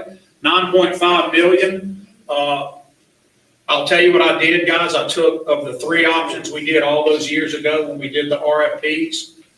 The last one that I think Clifford had done some of them with me, I think it was 7.2 was the Cadillac then. There was a 5, a 6, and a 7.2. We took what 7.2 million was then, and that's what it is today. Just in less than a decade, it's grown a lot. I had Mr. David do his own calculation independently. We did one in-house and compared them. They were exactly the same. I think that's probably if this is every year it changes. So I'm thinking if this is the Reignite, right? And Reignite is supposed to cover Lee Street, et cetera, et cetera. Where are the projects on Lee Street in Bolton? Okay, now listen. Yeah, so listen. Now it's funny that it says Masonic Drive falls up under the Spark program too. It says river, it says downtown and the riverfront, Bolton Avenue, North MacArthur Drive, and Masonic Drive, and then Lee Street. Nat says you can't ignite nothing if the people dead. Keep going. And that 9.5 is 10.5. But that would be really getting it, these are some arrows. I think that should be T's on. Well, that, yeah, it's just doing some Someone kind change of the merge. key on the computer. That's a T. Okay, so Masonic Drive, this is happening now as part of the MPO and everything else, so that's money programmed in. So you can see y'all are already on your way in some of the leverage. So what they did was they concentrated on the things that they want to see done. Yeah, That's they what did. definitely didn't ask the people about this. No. No. This is what because that's how he works. He is a micromanager. This is what he wants to see done as quick as possible. This is what he wants to see done. Matches. Michael, if you go back to the second slide that has the whole program, please. So you can see that you're already putting council a good investment into that first seven. I did not put LSUA in that. I'm counting that 3 separately because it was always a separate project. But those monies that you saw some match, at least $1 million or $2 million was in there for that 30 in federal match. That's aggressive, that number. We probably had a similar number in Spark, and maybe in this day and age you'd say to go down some because you're talking about a number that big and how competitive things have become. I would tell you with CSRS as our partner, I don't think it's aggressive because I think this is what they do. This is why the council gave us permission to hire that particular firm for that particular reason. And I would also point out that Reignite, unlike Spark, sits on a bunch of water diversion bodies, a railroad, and a bunch of things that allow you to get a lot deeper into grants than we've been able to. We're having a little more trouble lately than you think. Even public safety stuff will be every time real quick. It's just competitive right now, super competitive to do. But that Reignite corridor, because of where it sits, we're doing that squad building, which is public safety, and all those different pieces, there's a lot of opportunities. So I'm comfortable with the 30. I know when you compare it to the 45 of our money, that's a lot, but I'm not scared of it. Spark was 96 total.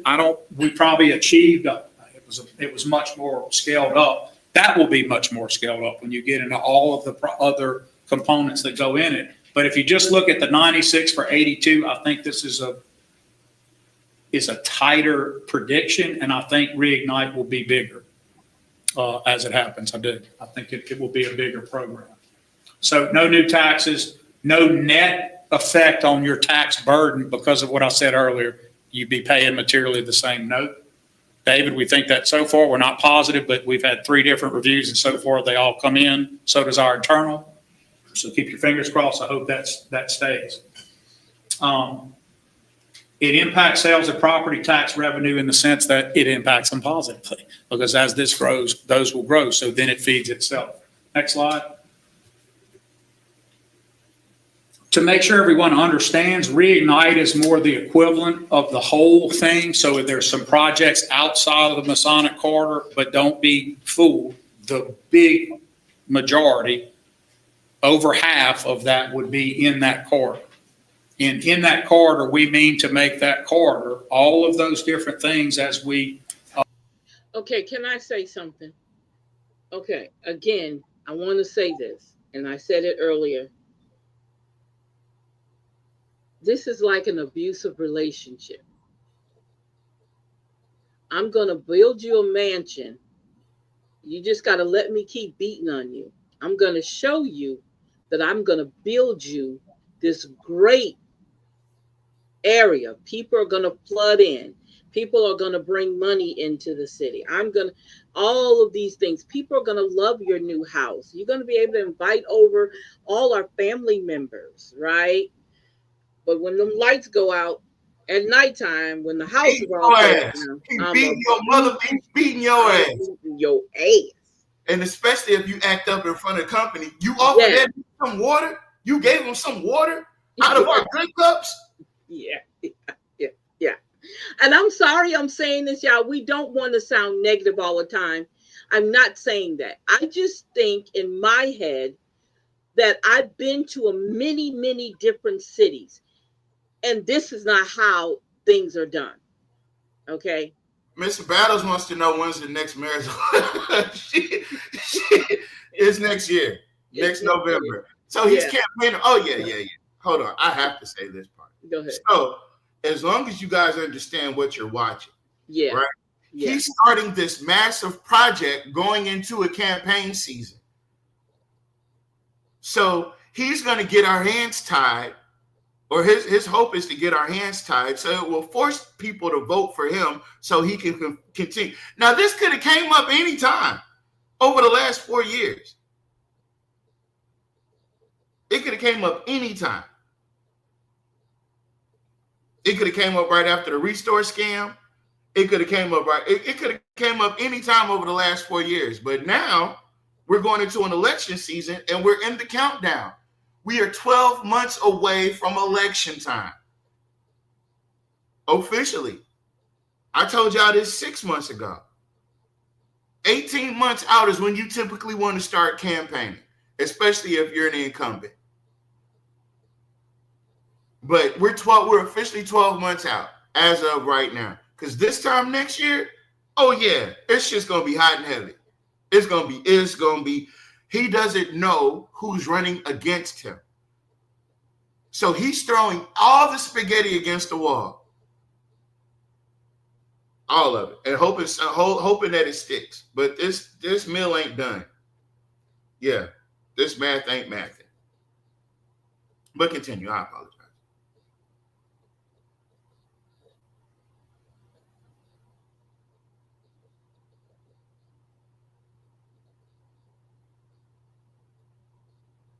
You're on mute. Okay, you're going to get all this nice things. I'm going to put chandeliers in when you walk through the hallway, because it's going to have high ceilings. So the chandeliers, you're going to be able to see the chandeliers. And look, the corridors. Oh, the corridors are going to have Italian marble on it, right? On the floor, and Italian marble on the walls, right? So you're going to have encaves that's in the doorways. You're going to have archways. You're going to have all this beautiful stuff. You're going to have a foyer. Yeah, you're going to have a foyer. And yeah, you never had a foyer? Wait. You're going to have spiral stairs. Now, just imagine. Spiral stairs. You're going to have dual spiral stairs. Yeah. And look, the wood that's going to be made, the stairs are going to be made out of, it is going to be imported from Japan. Okay? That's going to be Japanese teak wood. Teakwood. That's right. Yeah. And the handrails are going to be bamboo. Jim Villard getting ready to go to yeah, Jim Villard's gonna get ready to go to these black churches. Clarence is my friend.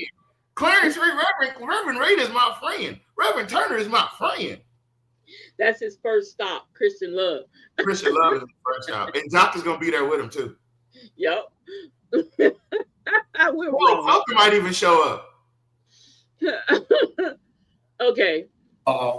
Go down the corridor that would be in support of what the mall would have to do. So if each of you take this in front of you, you're going to see our due diligence questionnaire that was internal. We're making it public today. If you go to it's 4 pages in front, and then you'll see 7 pages behind it. The 7 pages behind it was our first meeting with the mall ownership group. We've done this part. This is an internal document, so it won't look like something you'd put out to the public and say, hey, here's our marketing plan. It's technical, but we want all of you to have it. You'll see the last few pages from 5 to 7 on the oldest one that's in the back. It has Remember when KLAB put in their FOIA request to have the actual numbers to back up the figures that the city put out about crime? Yeah. I don't think they've got it yet. But you can probably, I don't know if you're going to. You can't, nope. Everything was done internally. The only people that have the numbers is the city of Alexandria. Okay. And he said the council going to get it. Okay. All right. Yeah, okay. Yes or no questions that we were on a call asking. Do you agree with our vision statement? Yes or no? So it's, while it has a technical component, it's got a, you need to marry now or not. We need to know, are you for these things? Are you okay with us talking about this mall being a totally different beast than it is today? Not the traditional retail mall, but a different experience-driven product. And so now if y'all would just go to page 4 of that document, the first one, you'll see it's called due diligence 1.5. So this was the second one. It was issued to the 15th. We put it out today, the 19th.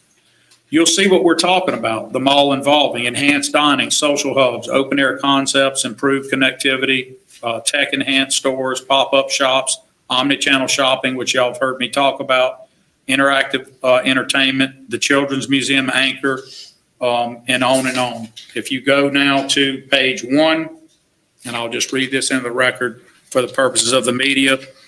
The Reimagined Masonic Corridor is part of Reignite. It will aid the Alexandria Mall Partnership in creating experiential retail, town center infrastructure, omni-channel retail shop. Yeah, nobody cares about none of that. That's a press release. That's very curated. Mm-hmm. Mr. Bird said he sure loves restore, reignite, reimagine. Like, refund? Can you do a refund? How about a refund? You're running for re-election, right? So no one thinks it's unusual that he waited until now to suddenly ignite Masonic Drive. Not ignite it, reignite it. Oh gosh, that's funny. That's funny. They don't seem suspicious. That's not suspicious.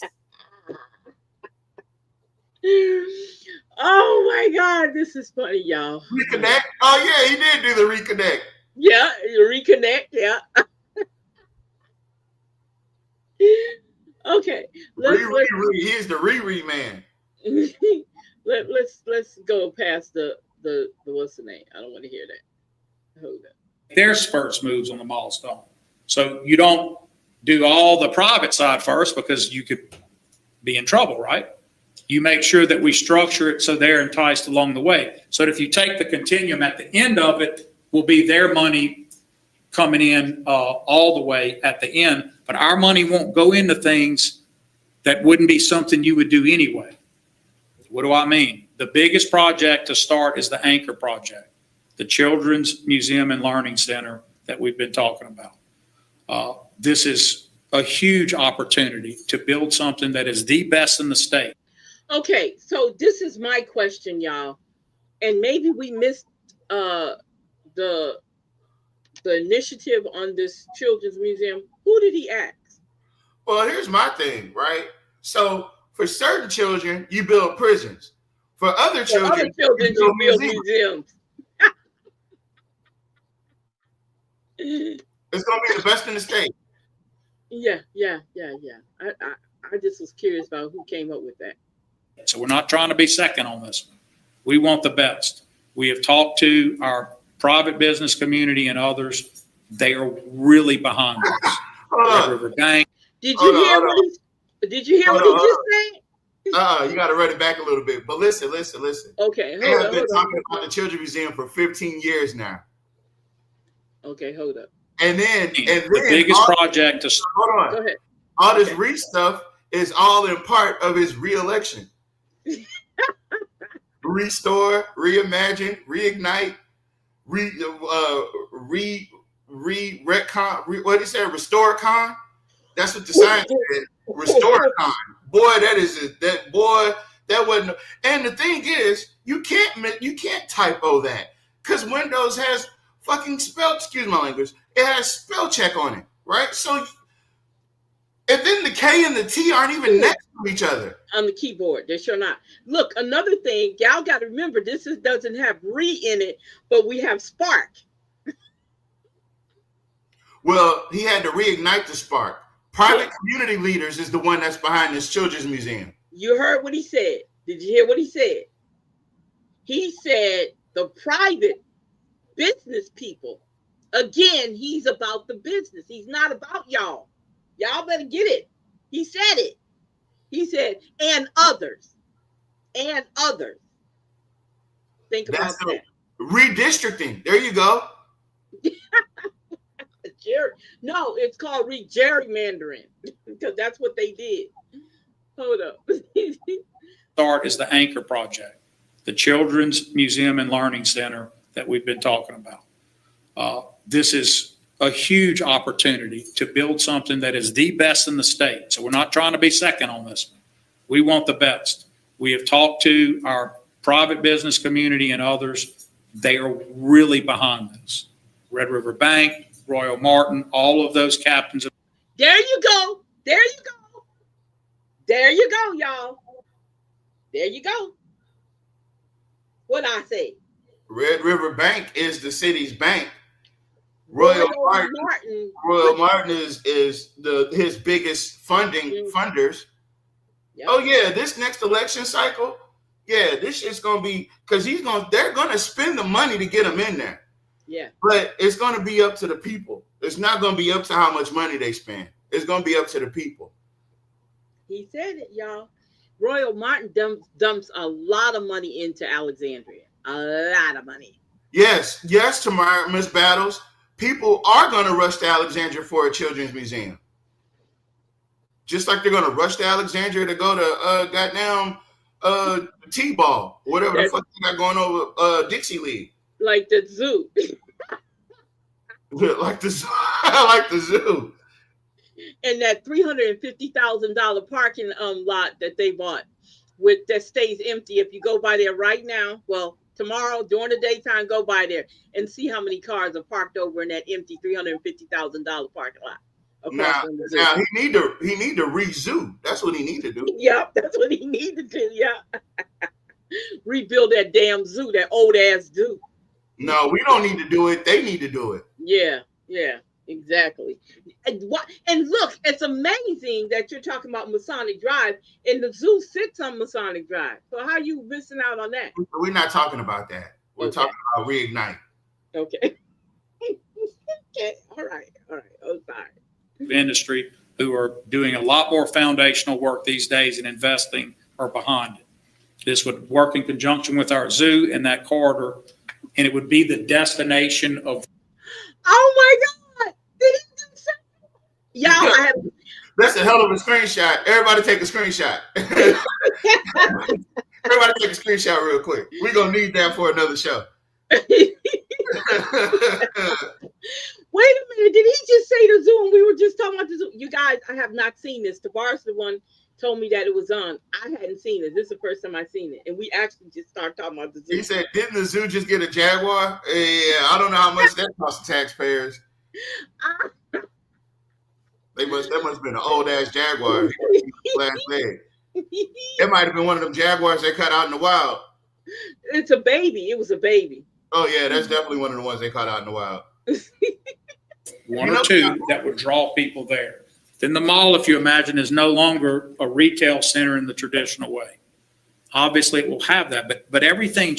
Now, wait a minute. I want to say this. So y'all know that across the street from the zoo is a porn shop. Are we gonna deal with that?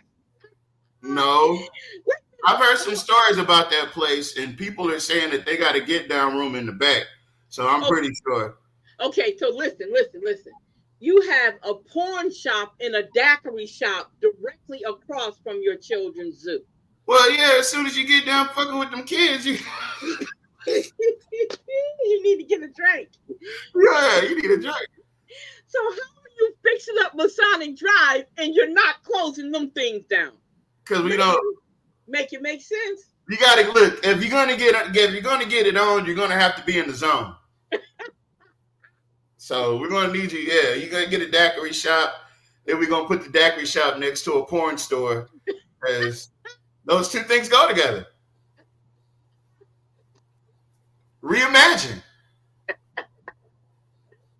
Oh my God. You should be trying to get rid of them two places, Bear, or ask them to move. You can ask them to move. No, we can't ask them to move. Oh my God. Oh my God. Oh my God. Right Yeah. across from the children's zoo, you have a porn shop and a daiquiri shop. Just And to make sure. and don't forget you got a you also have a funeral home. And if you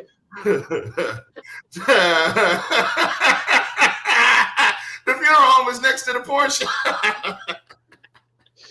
actually the funeral home is next to the tennis court. And then you go up a little bit further, the porn shop is a little bit further up, Yeah, right? well, it's all across the street from Or the zoo. down. No, no, it's tennis court. You know you're right, Tavares. It's not. You got a golf course. Don't You forget gotta that go. you got a golf course right across the street from that. So okay, so I go So play golf. the Okay. corridor on Masonic, if I'm not mistaken, is you got on the left hand side, you got a tennis court, a dog park, a golf course. Then on porn the shop. other side of the street, you got a funeral home, a porn shop, and a daiquiri shop. On the right hand side is the dog park. Well, it depends on which way you're coming. Yeah, which way you coming? Yeah. Pause. You see what we did there? Pause. All right, keep going. Ah. Changes in that. More town center activity, more entertainment and other types of venues. All of that is set up. How do we help do that? We help do that, Jim, by taking over stranded, functionally obsolescent infrastructure. The mall owns all their ingress and egress, all those roads, the bad parking lot. That will never be used again. That amount of parking, because of why we want to push them to omni-channel shopping, will never be used because you don't shop that way anymore, Ms. Felter. You shop a different way, mostly on that phone. So all of that has to be thought about when you do this. But if the city would take over a lot of this functionally obsolescent infrastructure, because we can put things on it, diminish the amount of wasted parking space, never to be used again, with other assets, that takes that burden off the mall's back and lets it reinvest in the mall. All of this in a carefully constructed cooperative endeavor, Trey, right? All on milestones where everybody's having to meet their part as we go down the chain. Does this make a little sense so far? Okay. No. If you look on the document, you'll. Okay, I hear. Okay, I hear the The sleigh bells ringing? I don't know what I want to say, but I'm seeing, I'm looking at it from, I'm not trying to small mind it and then say I need to take off my blinders. I don't see how this is going to benefit the whole of Alexander. Maybe I need to say it like that. Well, I mean, because it's okay, so far we got a dialysis center, a dialysis clinic, and a liquor store, a porn shop, a pawn shop, a hospital, a baseball park, a zoo, a golf course, a dog park, and a tennis court, and a city park, and a daiquiri shop, a funeral home. And you got that little convenience store that sits there too on that corner. No, I count that as a liquor store. Okay, liquor store. Oh, right. Didn't they have shootout on McSonic right across the street from Bringhurst or the park for special needs kids? I can't confirm or deny that, but I did hear about a shooting on McSonic. I can get to the brass tacks of that, and I guess in the next episode. Mm-hmm. Go ahead. So I'm just saying, I'm All trying. that is within. They're all within walking distance of each other. Yep. So I'm trying to understand how is that. I see the multi-mix in the multi-purposeness in there. Now I want y'all to understand what he said. There's a lot of, it's like a little strip area of office and stuff that's empty right there. He's talking about taking over that too, because remember he's talking about making that like offices, medical offices and stuff. So he's talking about that whole corridor. They're going to take over. That's what they're basically saying right there. Now, right where the parking lot is, what is that building in the parking lot across from the zoo? What building is that? That brick building. I don't know what that is. What is that? Anybody know? What? Right next to the parking lot, there's a brick building. It's an office building, but I don't know what it is. Probably nothing. No, I've seen cars there, but I don't know what it is. Hmm. Maybe that's the dialysis machine. Place. Is that where that is? That might be. Okay. The next one's right there. So, um, my thing, I guess I'm looking at it from the standpoint of, I think it's so much more could be done. I'm sorry. I think what and the thing is, this is like a person that already told you over and over again that we're going to get this brand new thing. And every time that brand new thing comes up, it never happens. Let's talk about Spark again. This is 17 years. Did I say 17? Almost 20 years later. And now we got this new project coming up. You never finished the Spark project, according to them. So now we're starting a new whole project again. Okay, we didn't do that much over there. So now let's move over here. Remember, part of Spark was Jackson Street under that bridge. That was part of Sparks too, y'all. I hope you understand that. Mr. Fuller showed you that's part of Sparks. Okay, that was part of the Spark project too. Putting all those lights, $650,000 up under the overpass on Jackson Street Extension. On Jackson Street. $650,000. That was part of the Spark. It feels like he grasping at straws whenever That's he the panic. that's the word. There you go. That's what I wanted to say. It just looks like is okay. We're gonna do this now. You only talk to the private business owners. That's all you talk to. You didn't care what the local people say, right? You only cared about what Royal the white said. You cared about what right. Riverbank said. That's right. Yeah, That's you right. cared about what they said. Didn't say nothing to what the people want. Now let me say this about a museum. I've been to many of them. You only go to a museum once or twice. Unless there's some kind of recurring activity. Oh, and that means jobs for the people that he want to hook up. Because who's going to be working in there? Yeah. Another thing, he said a learning center in there. He said the zoo and a learning center. So I'm just curious. I don't know. Like you said, Tavar, sound like more of a grasping at straws, because he's saying he want a state of an art museum, but the local people, are they going to be able to enjoy? I know you're not supposed to just look local, because you do want people to come in from all over to visit the museum, but that's not a reoccurring thing. I'm just saying, I don't see. Maybe I need to say it like that. I don't see the footwork of people over and over again, over and over again. Oh, let's pack up and go to Alexandria to the children's zoo. I don't see that for Alexandria. That's why I'm saying this ideal of a children's museum. And now that he told us exactly who brought it up and is backing it, and yeah, let's do it, that has nothing to do with what's going to happen to the rest of the people. It don't. It doesn't involve us. It's never, and this is what y'all have to understand. Nothing they do involve us.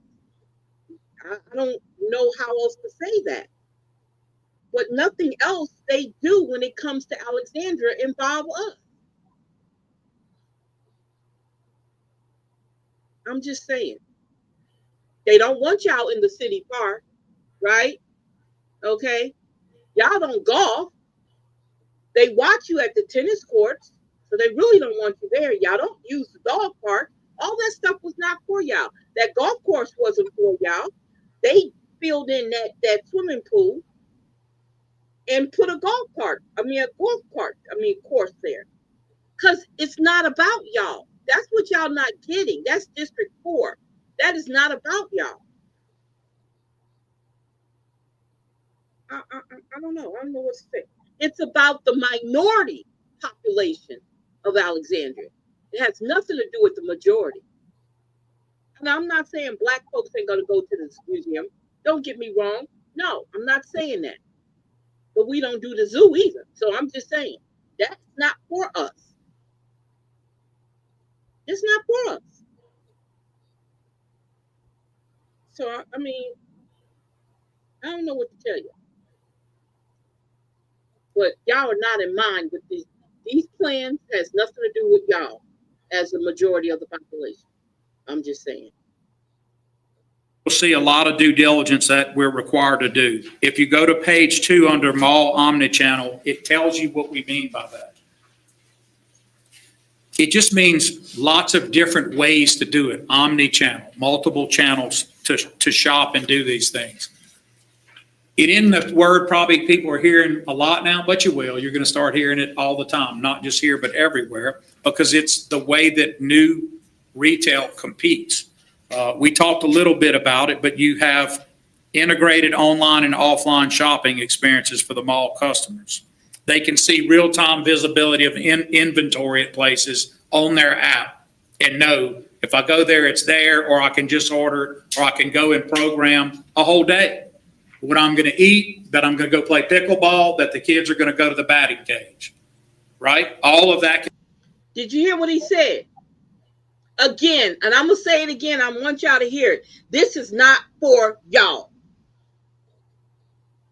This is for the other percentage of Alexandria. Has nothing to do with y'all. And he's saying it out loud. Everything he's saying it out loud. This has nothing to do with the Black population. This is all about something the white population wants. Nothing to do with y'all. I'm not saying y'all might not benefit from it. I'm not saying that. I'm just letting you know. This is not for y'all. Okay. Can be programmed on this omni-channel version. So I won't read them all. I will just tell you that that is what we expect in return from the mall. For you to get our input into this project, you have to change this. The second due diligence was the first one conducted. That's where we went through yes and no. Do you agree with this vision statement? Will you do these things? And the answer was emphatically, Rick, yes, we will. So we have a willing partner. We have an opportunity that I want you to think about scalably. If that phone that allows us to order and do all the things sort of equalized everybody. So if you were in a small town that had 2 boutique shopping centers, and Alexandria in the 70s and 80s had this huge mall, all of a sudden that world changed, right? Now everything is ordered. The mall could become a stranded asset unless you can go into this future look and do something new, right? But now you have the asset again that others don't have because you have this whole center that can be an experience-driven center that other places don't have. Now there's a reason where you hear now, no reason to drive to Alexandria for that. I don't need to leave to do it. Now there is a reason to do it, and that's what we need more of. So public safety guaranteed in it, all of those things, we're going to see a change. Not only in that corridor, but this is going to be a flagship thing for us to do. And I think the Children's Museum is the anchor, but I think you need 1 or 2 more. We're going to be open to supporting incentives for any tech-related business and healthcare. We're already talking to Cabrini. They're on our stakeholder group because they're way in. Now, you tell me why that wasn't a priority over a children's museum.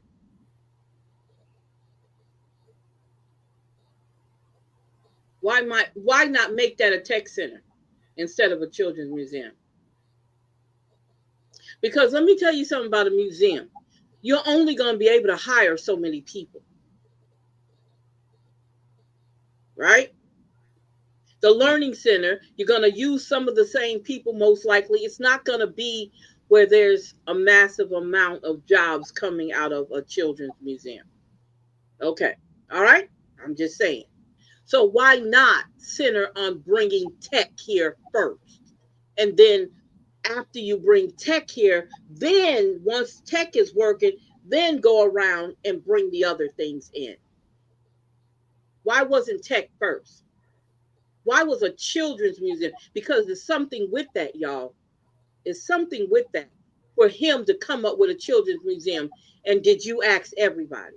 Because if you ask me, and I was a resident of Alexandria, that would not be a priority. Mine would be jobs that's paying money would be a priority. And I know tech pays. That's what I would do. I would bring tech here first. What in the hell is a children's museum going to benefit the parents that need to work these jobs in order to maintain their families? I'm not taking nothing from children. Yeah, they deserve all those things, but it shouldn't be a priority. He's making that a priority, which doesn't make any sense. It doesn't, y'all. In Alexandria needs jobs. And they need jobs that have a livable wage to it, not a children's museum. That's recreation, and that should be put on the back burner right now, to be honest with you. I don't care how state of the art it is. You need tech here. And what's so crazy about Jock doesn't correct anything that he's done in all the 4 years, the terms that he has been in this office. He doesn't correct himself every 4 years at all. He keeps doing the same stuff over and over and over again. He won't admit when something doesn't work. What he does is he goes back to the drawing table and try that same thing but using a different cover. He doesn't change, and that's the problem. He doesn't change. He doesn't change his personality. He doesn't change to learn better. He doesn't do that because this is not, now that he's saying tech, this doesn't make any sense. Why wouldn't you make tech jobs in the healthcare in combination be the priority? Why wouldn't that be a priority? Why is entertainment the priority for our kids?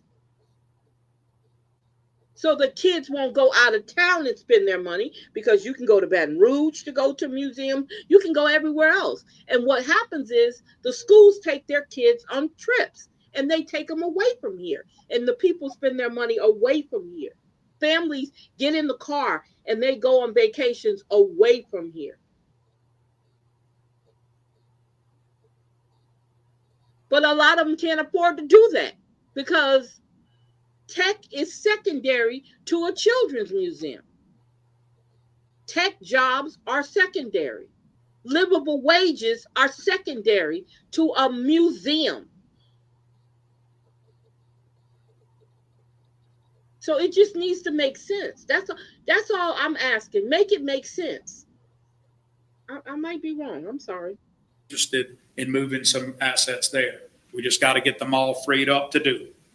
And there would be opportunities for that kind of thing. There's opportunities for health and spas and other things. It's got to be a different place, ladies and gentlemen.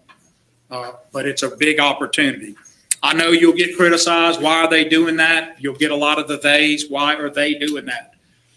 Because the people are demanding that. And people in our city want to. Okay, now, the people in the city want that. You first said that the businesses. Now you're saying the people. Which one asked for this, requested this whole project?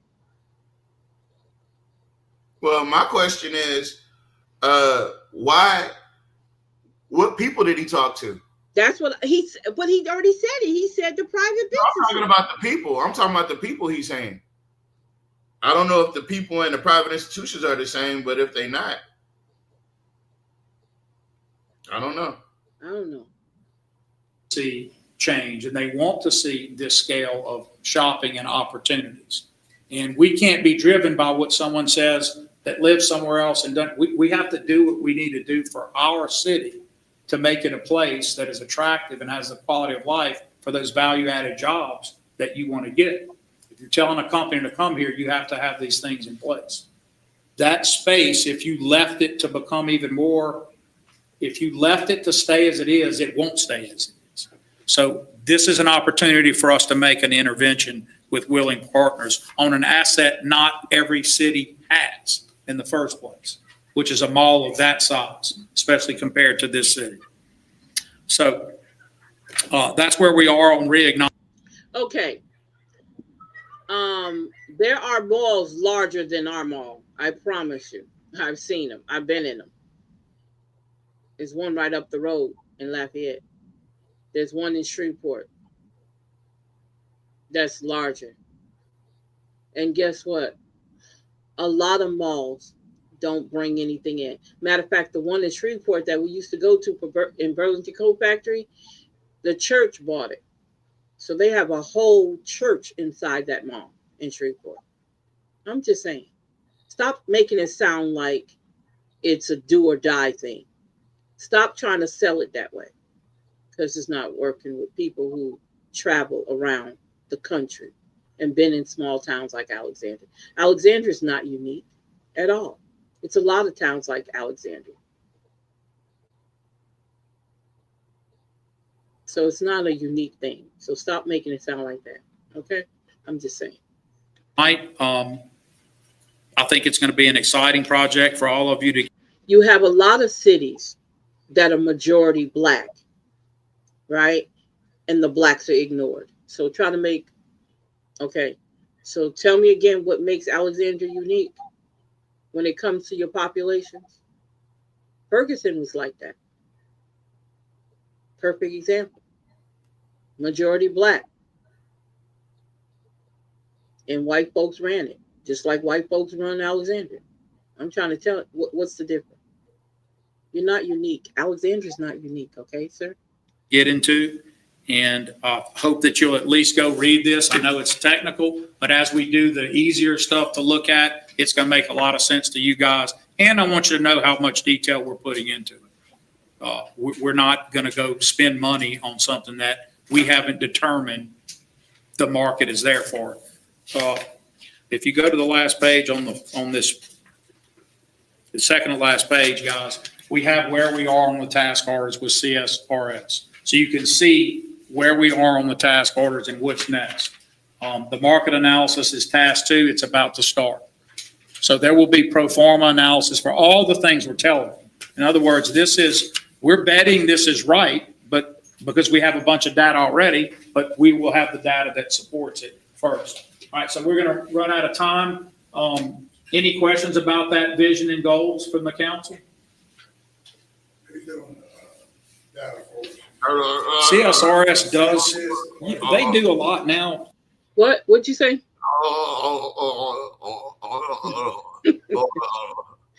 That's not nice to us. That's not nice at all. I guess I just don't see the need for this when you're in a city that don't have jobs. I just don't. I don't see the need for this when you are a city that don't have the population to support it. Not only this, but he's saying people come in. He's not worried about the What population. people? Where are they at? What are you doing? Well, like, are you? Well, is kinetics involved? Like, what are we doing here? Okay, Tavares. So the thing is not built yet. So the people are not going to come until the thing is built. Point blank. I get that. Okay. So he's banking on a lot of visitors from outside coming into Alexandria. He's not talking, again, we're not of the concern. Okay. I don't care about the population of Alexandria. I'm telling you what me and my business buddies said is going to happen. This is what we want. It's nothing to do with y'all. Okay.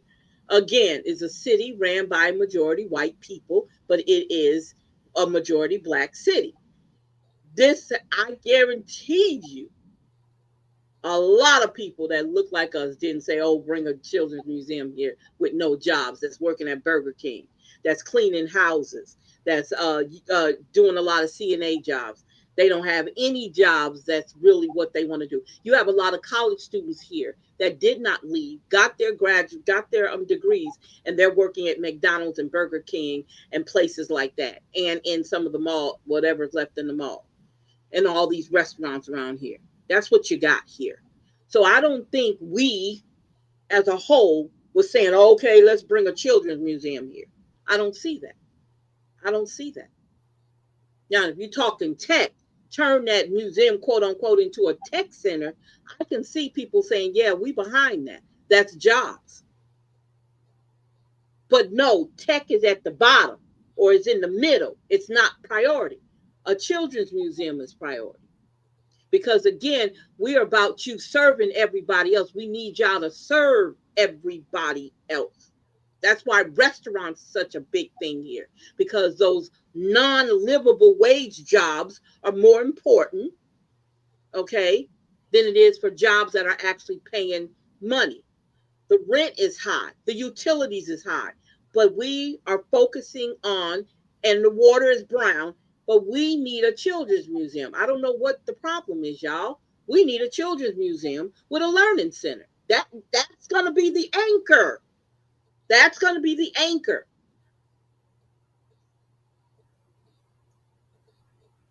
I'm just saying, make it make sense. And it doesn't, to me, feasible, and in a city that's desperate need for good jobs and steady wages and livable wages, a children's museum is not the answer. It's not the answer. So I want to look up, this is what I want to look up for a children's museum. I want to see how many employees do a children's museum need. You wouldn't be able to do that because it's such a small scale. That place has a staff of maybe 14 people, maybe 14, Not 14. maybe 14.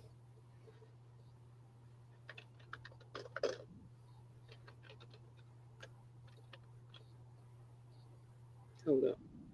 You know me.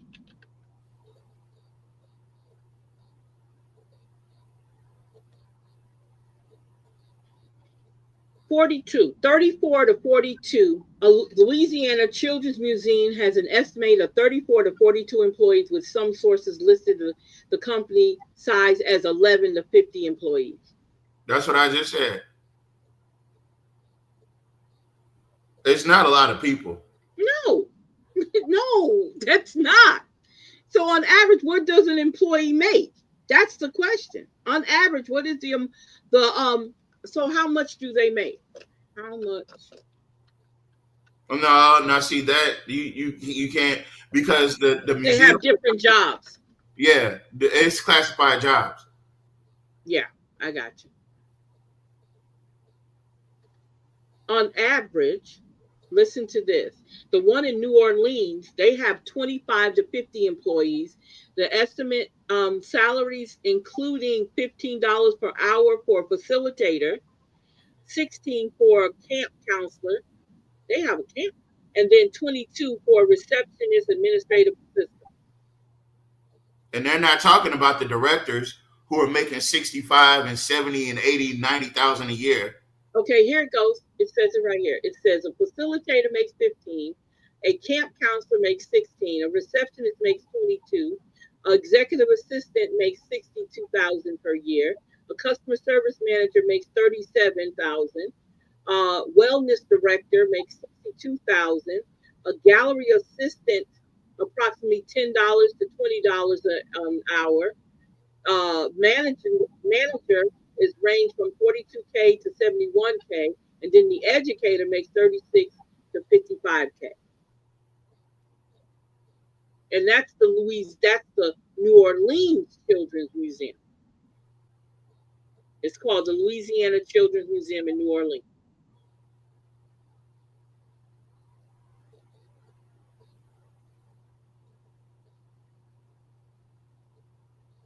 Now, again, you have to ask, are they going to be still paying that type of wages?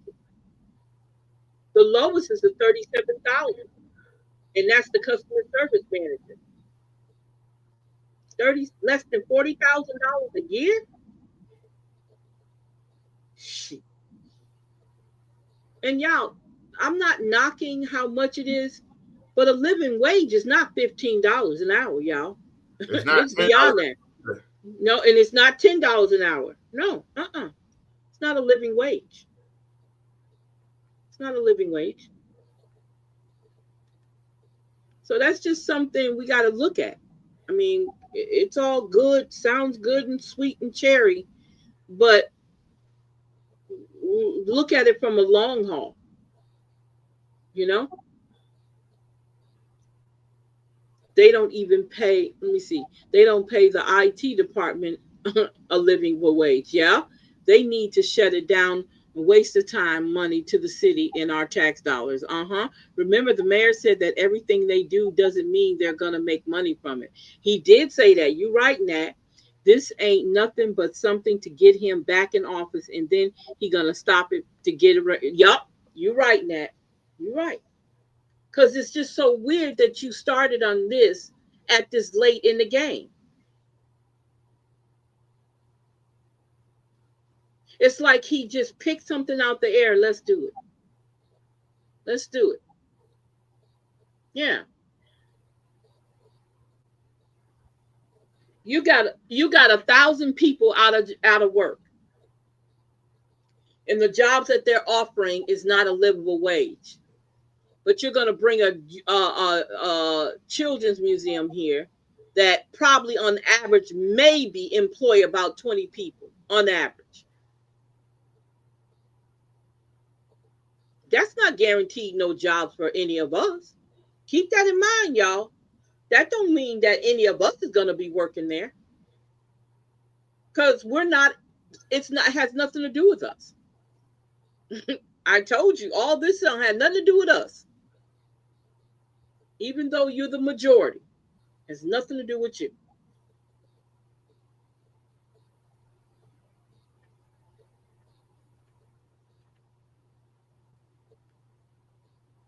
It has nothing to do with the black population. It's not going to make any money. You're right, Nat, because nobody is not going to drive to Alexandria to go to no children's museum unless they live close. Okay, unless they live close. They're not going to drive. I'm not going to drive from Texas when we have museums, art galleries, and all that in Texas. Ain't no way I'm getting in my car to drive no 4 hours to no children's museum when I can stop in New Orleans and go to the children's museum in New Orleans. Why would I come all the way to Alexandria? Yup, we won't. Yup. Y'all notice the old money don't want real paying jobs to come here like industrial jobs. You're right. The industrial, you would have to have tech and industrial jobs as a combination, or two working side by side with livable wages. That's what you need here. And I see the healthcare is priority too. So you have those three combinations working side by side, then you're doing something for your city, because we know those are all going to create jobs. You know, and this fantasy of a children's museum is a fantasy, and anybody who's listening can go back and tell them I said it. It's a fantasy, and it's not going to help. It's not going to help the people who live here, who's struggling. It's not.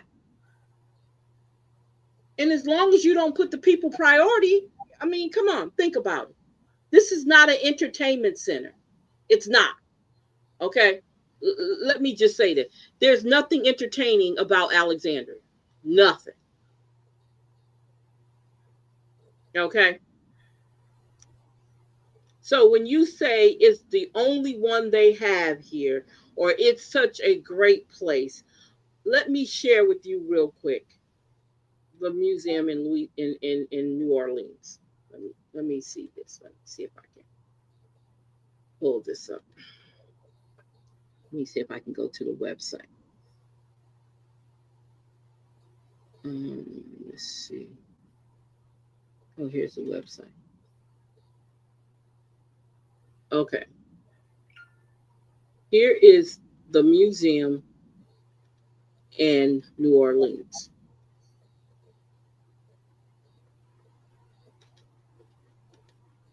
Okay, so now we're on the page of the Louisiana Museum in New Orleans.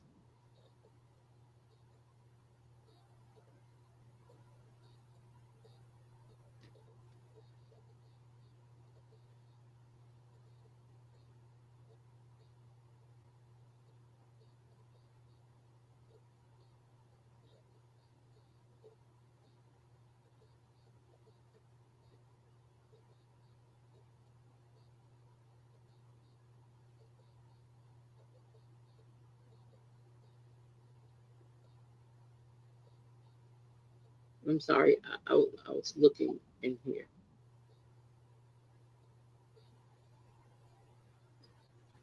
It's inside the city park.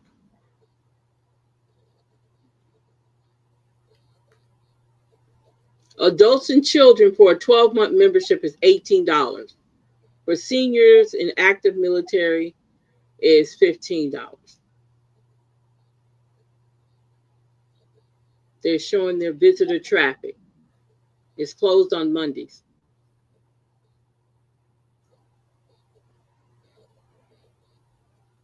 So they got a place called Dickie Bernard Cafe Acorn. It's a place they can eat at.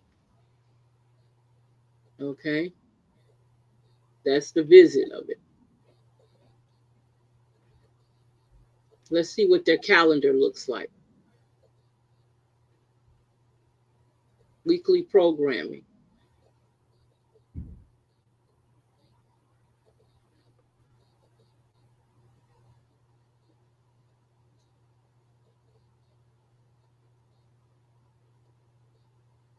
So this must be their learning center.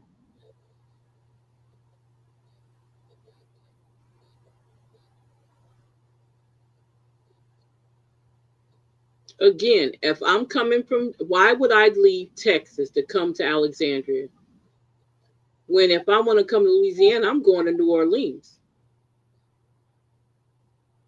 I'm going to New Orleans and hang out there. I get plenty of places to eat.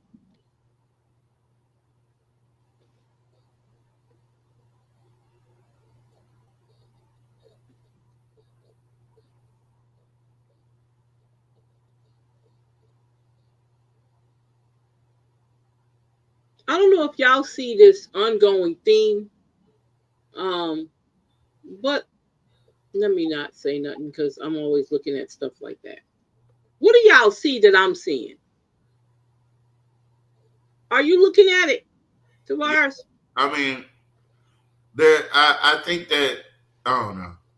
A water park right off 49, like Malcolm said, would bring people from all around Alexandria. Water park during the summer and a place to hold during the winter.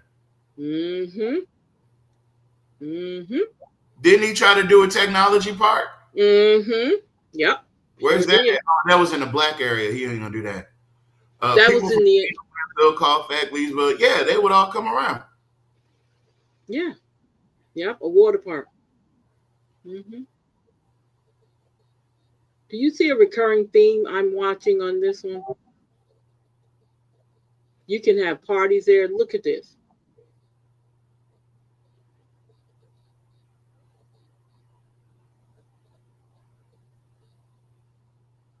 Meetings and conferences. Oh, I didn't know you could do that at Children's Zoo. I mean, a museum. You can have parties and weddings. Cool. Let's see.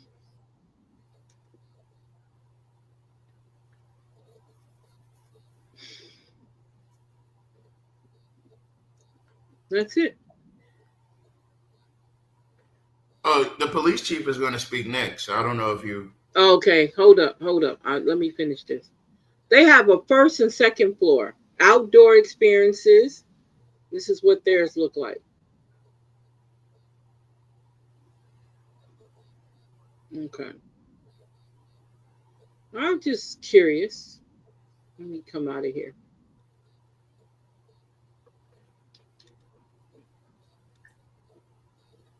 Okay.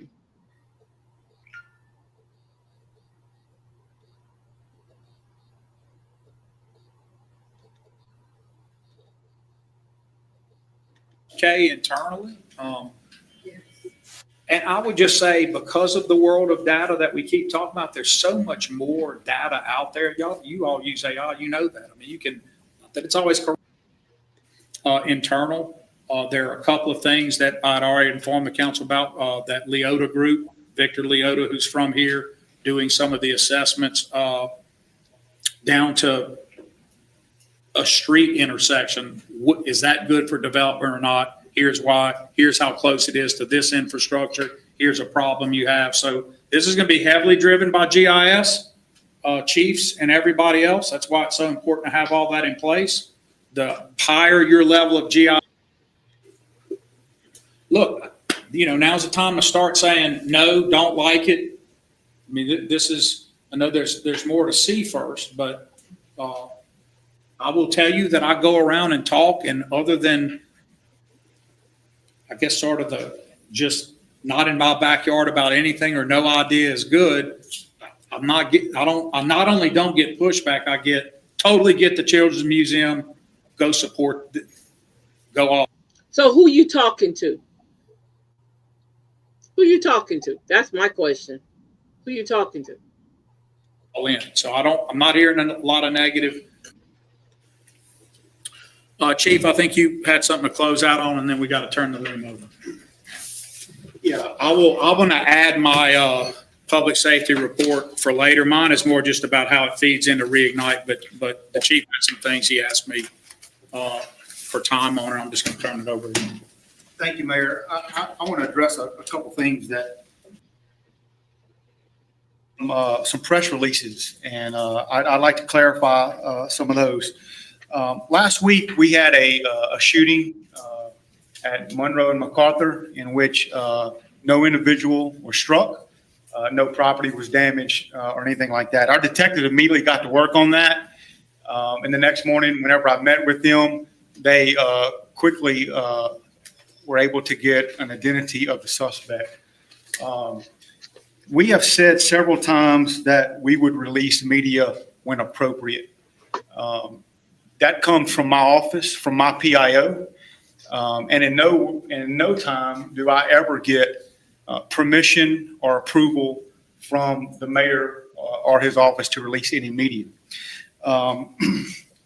I've never seen policy from the mayor, either written or verbal. I have nothing to hide. Transparency has been my platform, and accountability has been my platform, and certainly make. First of all, Mr. Grimion, you weren't in the space when Jock Roy made that comment long time ago. That nothing gets put out unless he says so. Grimion wasn't even here. I don't even think he was working for the city of Alexandria when Jock said that or made that sort of like comment, but I'll leave that alone. Those decisions on what we need to release and when. And again, I want to use a word, when appropriate. The reason my detectives asked me not to release this at the time was because we knew who the suspect was and we needed to get that suspect. And it absolutely jeopardized our officers safely and effectively arresting the suspect. Wait a minute. Didn't Van Dyke say we need to be involved to tell who's who? Didn't he say that? Wait a minute. I'm confused. Am I right, y'all? Do y'all remember that?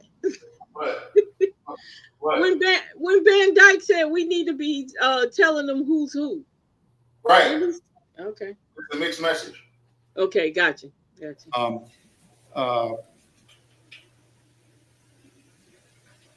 We always have said, again, when we would release that suspect, when it would be appropriate. 8 days later, we did release a release that the suspect had been arrested. The men and women of the Alexandria Police Department and in our detective division, along with our patrol division, located and not only arrested the suspect, but with a firearm, but also arrested his brother with a firearm as a convicted felon with an illegal firearm. So we took two individuals off the street 2 days ago, I believe, Monday, who were out there. As the mayor said, you commit one crime, it's a one-up. And I don't use his words many, but as he does, it's a one-up. And so we were able to take these guys off of the streets right here in Alexandria. I've been approached several times from different outlets asking me about how do we help with recruiting. We had a commissioner stand up here not long ago and talk about how the community can get involved. and how the people can get involved. Wait a minute. Wait a minute. Did he just say that? You still there? Yeah. Okay. In reporting these crimes. It's a sad day when the press does not report facts. And I'm going to say it one more time. Report the facts. Never has Mayor Roy had to approve a press release that I have sent out or my office have sent out. So if you're going to report it, report the facts and know the facts. There is a clear reason that I want the community, the council, to know why I told my PIO not to release that press release. Because of the safety of my officers, that is number one priority, and the safety of the community. That's why we didn't release those. Okay, Mr. Grimion, tell me when the last time somebody shot a cop on APD. Anybody know?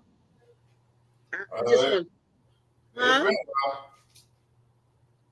want to know, because to me this sounds anyway. That release, the day it happened. I've jotted down some more notes. Again, I just ask that you expect me to be transparent, to be honest, and be accountable. I ask the same of you. If it's incumbent upon me, then you need to do the same thing. My mom said, take the high road, it never floods. Well, I'm tired of taking the high road and this department being knocked down.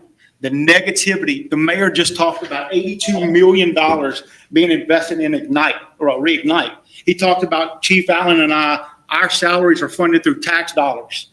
How are we going to drive tax dollars when all we see is negative coming from the press? It will not happen. We will not have. You whiny baby. You whiny baby.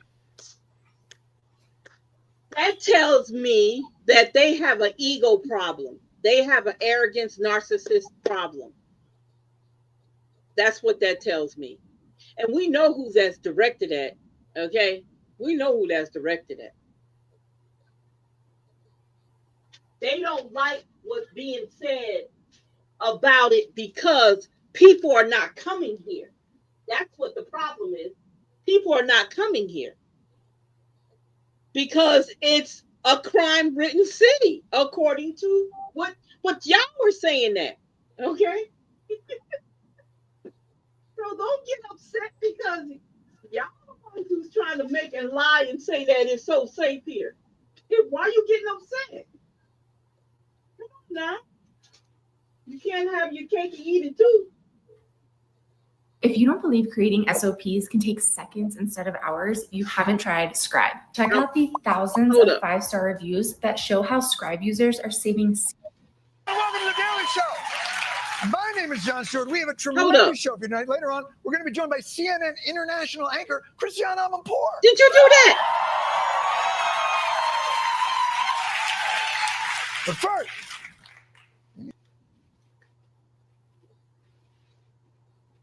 did you do that? Oh, I'm sorry, y'all. No, I'm not even in the room. I'm in the kitchen. I'm sorry, y'all. That wasn't supposed to play. Okay, hold up. Let me see what happened. It went off. Hold up. Let me go back over here, y'all. I'm sorry. It must have played itself out. Hold up. Hold up. No, y'all. Let me see what happened. Give me a second here. Let me go back over here to YouTube. I turned around and like all of a sudden, what's the name was playing? Like, wait a minute, what happened here? Hold up. She said, did we get hacked? You crazy. Oh, there you go.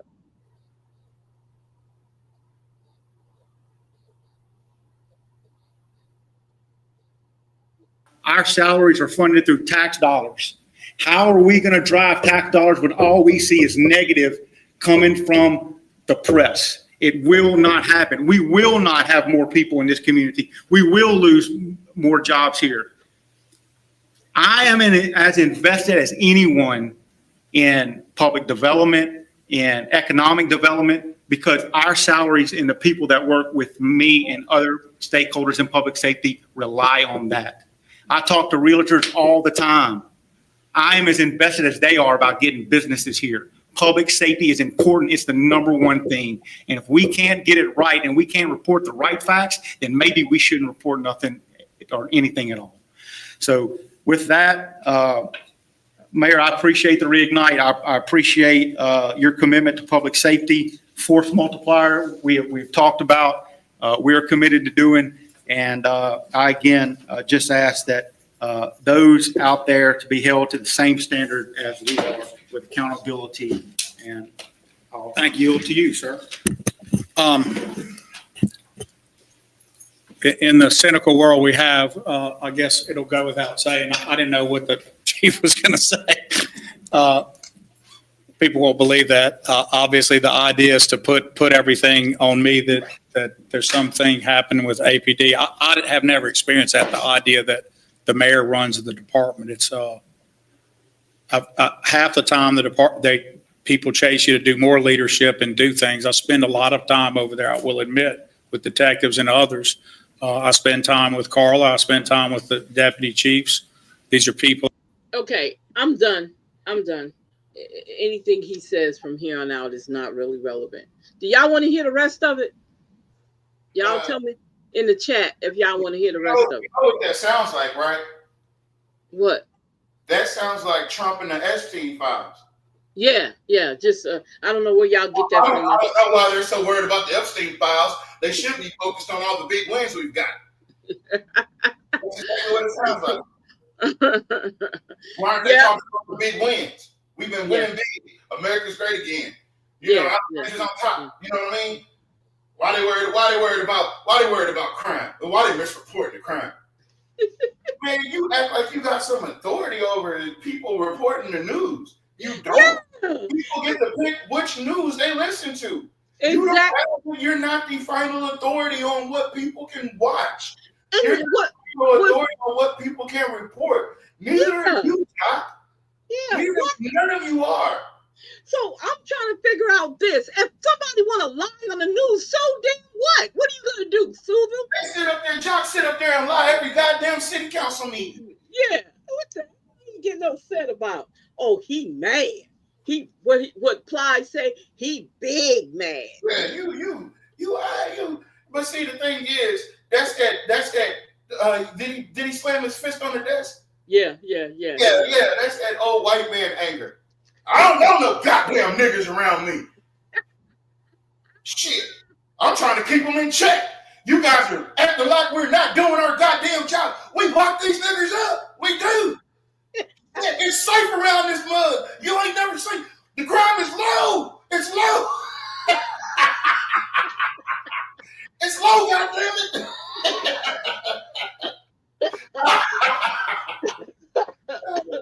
You got me choking. Hey, Miss Linda, I didn't ignore you. I saw you on there, baby. Now look. I came off a little upset, and I was upset. I was in my feelings. But what I want to relay to y'all is if you're going to relay the news to the people, at least relay it to the people in a way that makes us look good.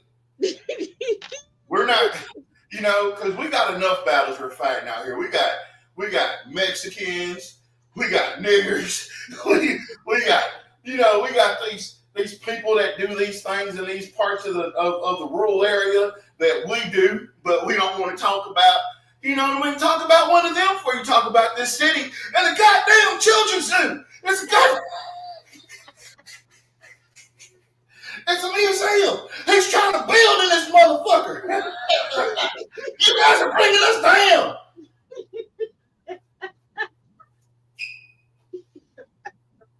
I'm just saying, guys, listen. I'm just saying the morale is where it's at because of how the news reports what we're doing here. Okay? And Mayor, look, I'm gonna give you the seat, but let me tell you to say this. Before it's all said and done, you motherfuckers are gonna regret it. You're going to regret. You're going to rue the day. You hear me, Jack? You're going to rue the goddamn day you see in. I'll watch you guys. Hell, I even subscribe. But you guys are going to rue the day. We're going to ruin your life if this shit doesn't go through. It's a goddamn children's museum in the goddamn mall. Oh, I'm sorry. I just, you know what? You guys gotta forgive me. I chuckle at the racist white outrage. I can't help it. It's just the funniest shit in the world. Like, it's hilarious. It's hilarious. It's hilarious. You guys, come on. You can't make this stuff up. Nope. If they don't want no goddamn bowling alley next to the other bowling alley, then shit. You know? Shit. Fuck, man. I'm sorry, man. I'm just, I'm glad you gave me this time to speak my mind. But God damn it, y'all. You got to do better. At least work with us.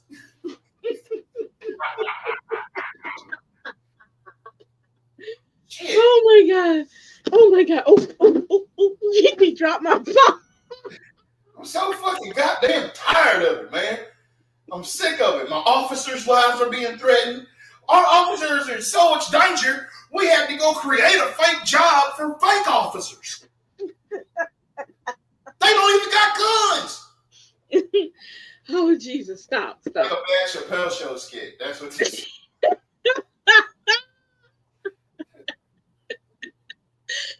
Oh, wait a minute. He said, what now? He said some of these folks like the characters from the movies. Does anyone know how the school board meeting went with them wanting to cut the custodian jobs? I have no idea. Mexicans are AI. I have no idea. I'm quite sure somebody's gonna say something. I guess you can. I guess you go to the school board on their page. Yeah, you can't. It's not available. Not available. You're asking for something that don't exist. I'm sorry, y'all. No, we don't know what happened, Miss Bentley. It's like a horrible Tubi movie. Huh? It's like a bad Tubi movie. Yeah, it does. A B-rated movie. Yeah. Oh, and he just so proud. Oh, he just loved that he got angry. Hey, run it back one more time before we go. Hold up. I'm so sick of this goddamn shit. Fuck. I can say that. Hold up.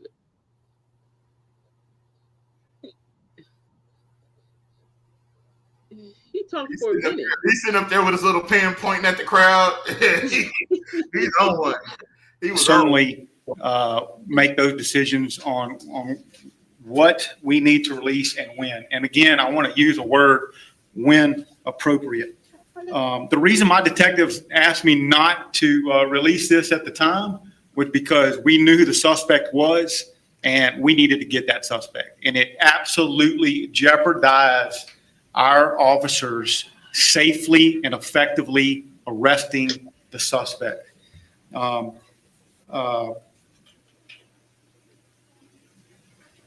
We always have said, again, when we would release that suspect, when it would be appropriate. 8 days later, we did release a release that the suspect had been arrested. The men and women of the Alexandria Police Department and in our detective division, along with our patrol division, located and not only arrested the suspect, but with a firearm, but also arrested his brother with a firearm as a convicted felon with an illegal firearm.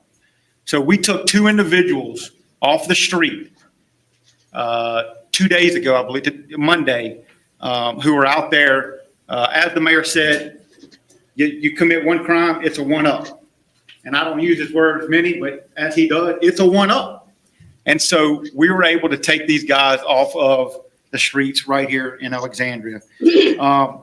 I've been approached several times from different outlets asking me about how do we help with recruiting. We had a commissioner stand up here not long ago and talk about how the community can get involved and how the people can get involved in reporting these crimes.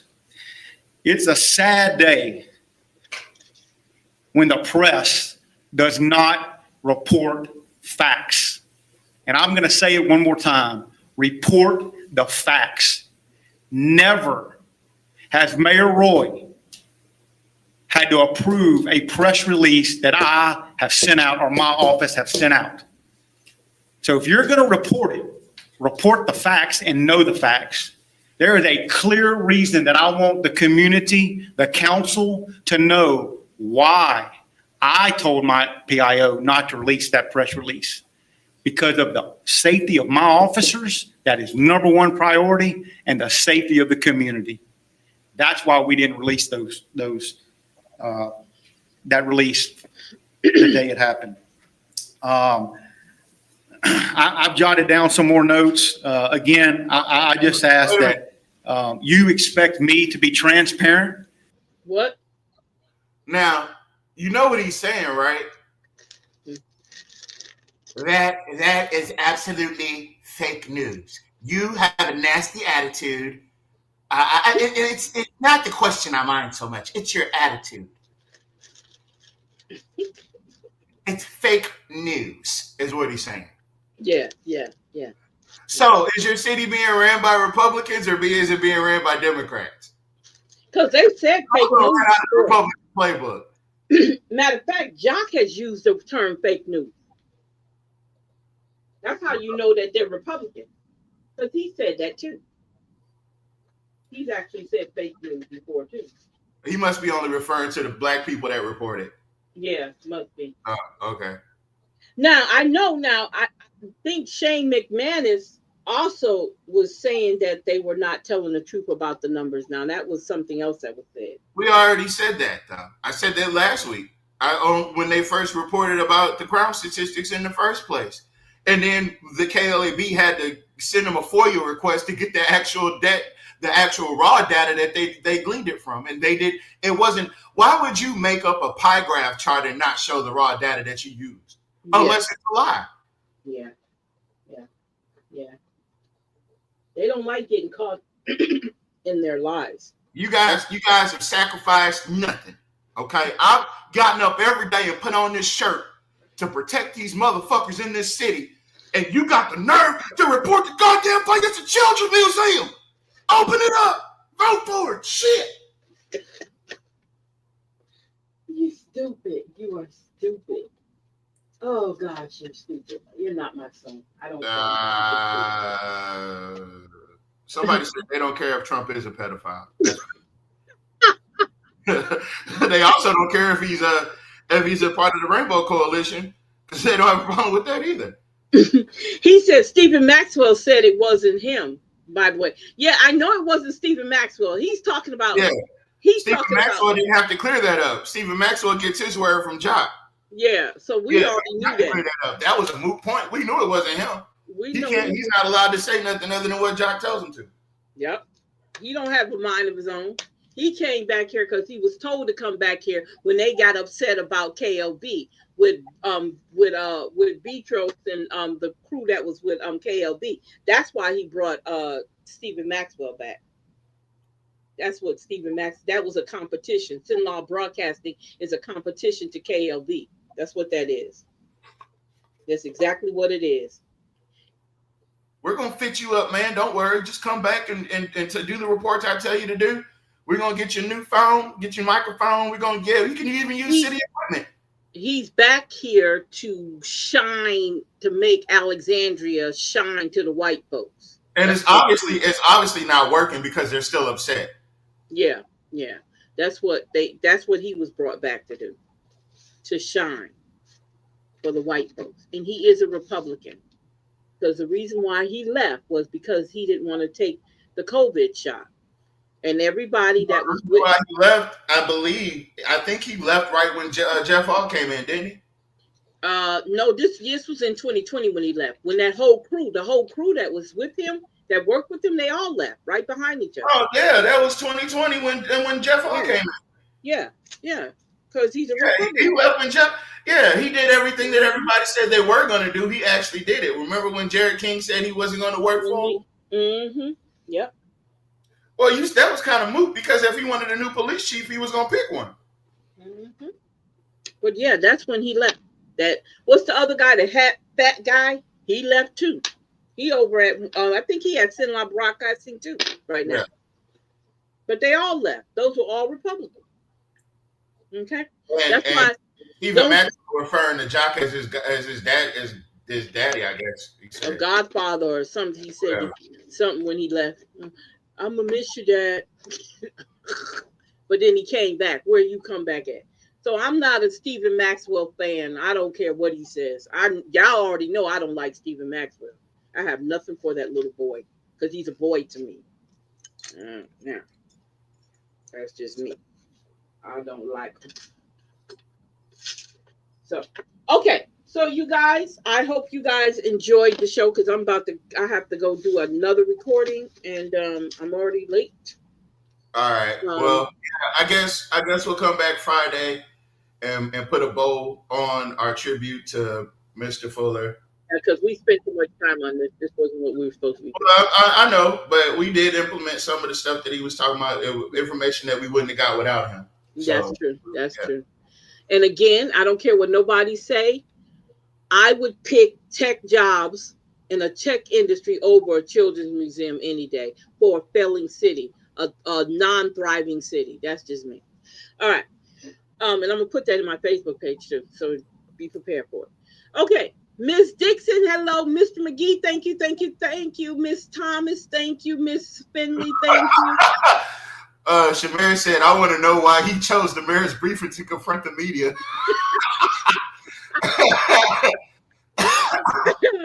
Miss Finley got jokes all the time. She be keeping them low key, but she. She said, "Is he threatening us?" I don't know. Y'all are you seeing it too? Shit, I don't know if he threatened us. That shit. God damn it! We don't want to go to war with me. How motherfucker you want to go up with me? Yeah, you sound like you want to go to war with me. You want to go to war with me? Oh, Jesus. I'm here picking cotton. Whoa, champ. Whoa. You went too far, champ. Whoa.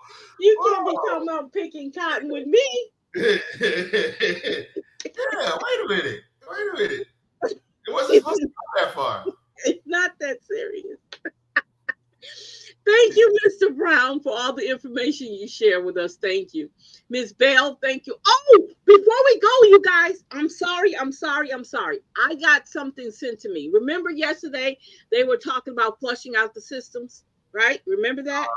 Yeah. Well, I got something I need to share with you guys because I'll forget if I don't do it now. Let me get it for you. Before we go, before the night's out, I want to share something with you. Hold up. That was sent to me. Well, it wasn't sent to me. Well, it was sent to me. Hold up. No. Stop sharing. Because y'all getting into my business. Y'all don't need to be in my business.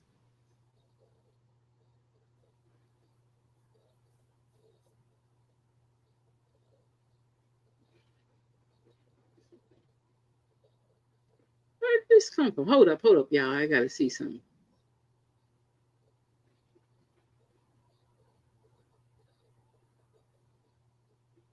Okay. I don't know where that came from. Okay, so let's see. Hold up. I'm sorry, y'all.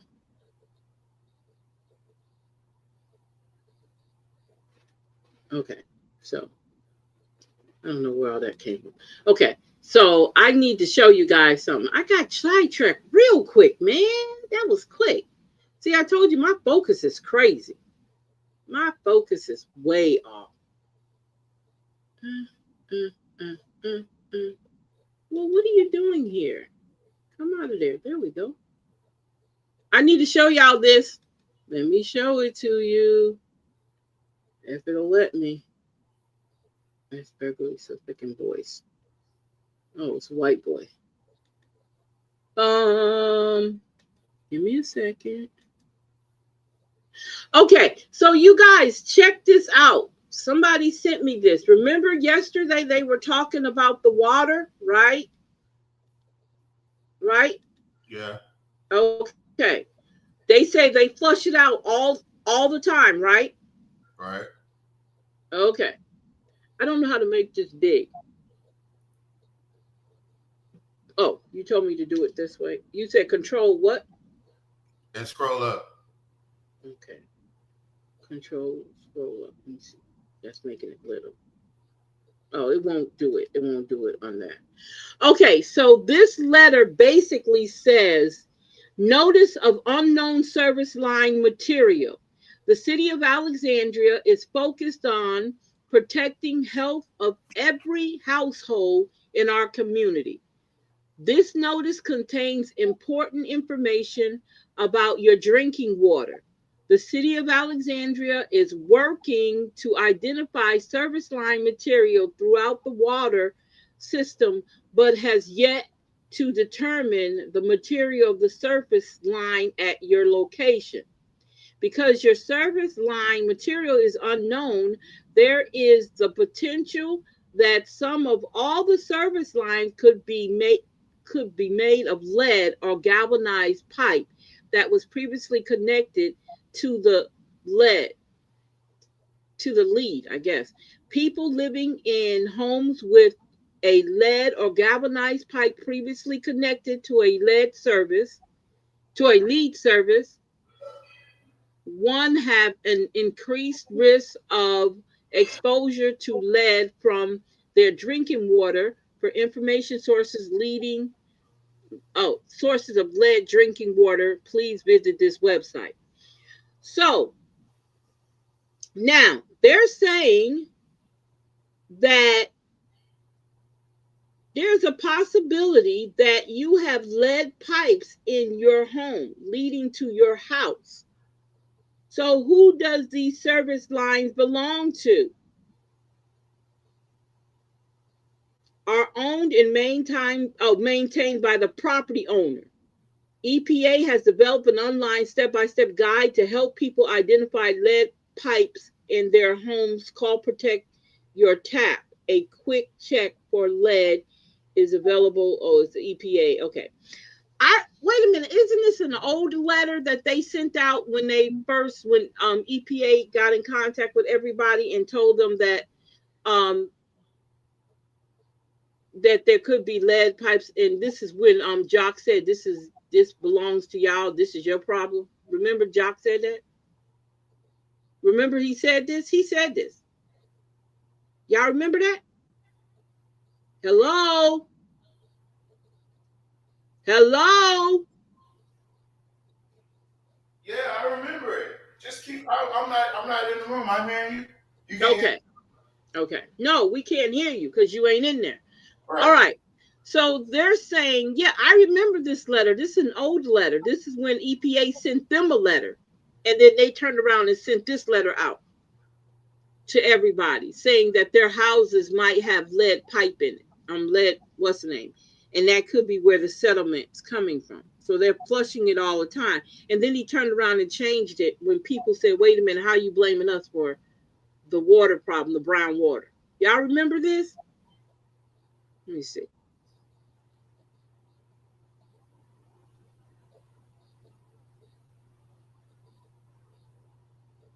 Damn, I missed out. Oh, because I was calling everybody out. Okay, hold up, y'all. Is that the whole letter? No, that's the letter, but I'm not gonna read all of it because I could barely see it. But so do y'all remember that? Yeah, Miss Dixon says she remembers that. Let's see here. So and he tried to blame y'all for it, saying it came from y'all because he didn't want to. When reality is they've never fixed them pipes they've never took time out to fix the pipes under the city of Alexandria. But I guaranteed you this: 4 and 5 don't drink brown water. I promise you they don't. I promise you they got the right kind of pipe on their water system. I promise you that. I'm just saying. Yeah, this is an old letter. This was sent to me, but this is an old letter. I remember when that letter came out. But they said again, they say they flush the lines all the time.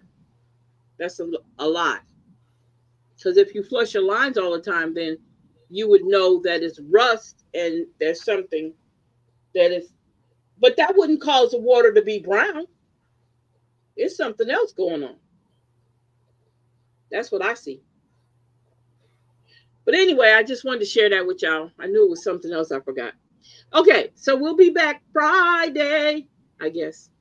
But in the meantime, y'all enjoy y'all night. Thank you for hanging out with us to the end. We're down to 3. Thank you, thank you, thank you. I hope you guys learned something tonight. I hope you guys go back and probably watch this if you need to. If you're interested in what's going on in your city, that's the reason why we share this information. But y'all already know. I told you. I'm building you this big, beautiful mansion. You're going to really love it. I ain't going to offer you nothing else. But I'm going to build you this big, and you guys need it. Again, this is not for us. Okay? Just keep that in mind. Okay. So you guys have a great night. Thank you, Miss Finley. Thank you, Miss Dixon. Thank you, Miss Thomas. I hope you're doing well. Let's see here. Who else did we miss? Mr. Turner, thank you, thank you, thank you. People from Gina, Winfield, Colfax, Leesville, DeRitter, Ville Platte, Bunkie, Marksville, Simsport. All those small towns would bring money to Alexandria for the summertime. A water park right off 49, like Malcolm X Labadan tried to get, would bring people from all over. Yeah, they sure would. That's so true. Right. What would you come in to see? Yeah, that's right. No, we black people can't work there. Y'all notice that old money don't want real paying jobs to come here. Like in, yep. Yeah. This ain't nothing but something to get him back in office. Yep. And then he's gonna stop if he get elected. Yup, it won't be completed. You right, Nat. Remember the mayor said that everything they do doesn't mean they're gonna make money from it? Yeah. They need to shut it down, a waste of time and money to the city and our tax dollars. That's right. They don't even pay the IT department a livable wage. Yep. I'm sorry, I'm just reading all. I tried to. We didn't put it on the screen. I don't like this little thing right here where you put it at because you can barely see it. They need to make it big. I'm gonna have to complain. All right. And thank you, Miss Bell. Thank you, Miss Dorsey. Thank you so much, you guys. You guys have a great night. Miss Battles, thank you, thank you, thank you. I'm trying to make sure I get everybody in because I don't want to miss anyone. Let's see here. Yeah, I think we got everybody. Oh, Miss King. Hey there, Miss Gloria. Thank you. Let's see here. Mr. McGee, I don't know if I said anything to you, but thank you, thank you, thank you. You guys have a great night and bye-bye.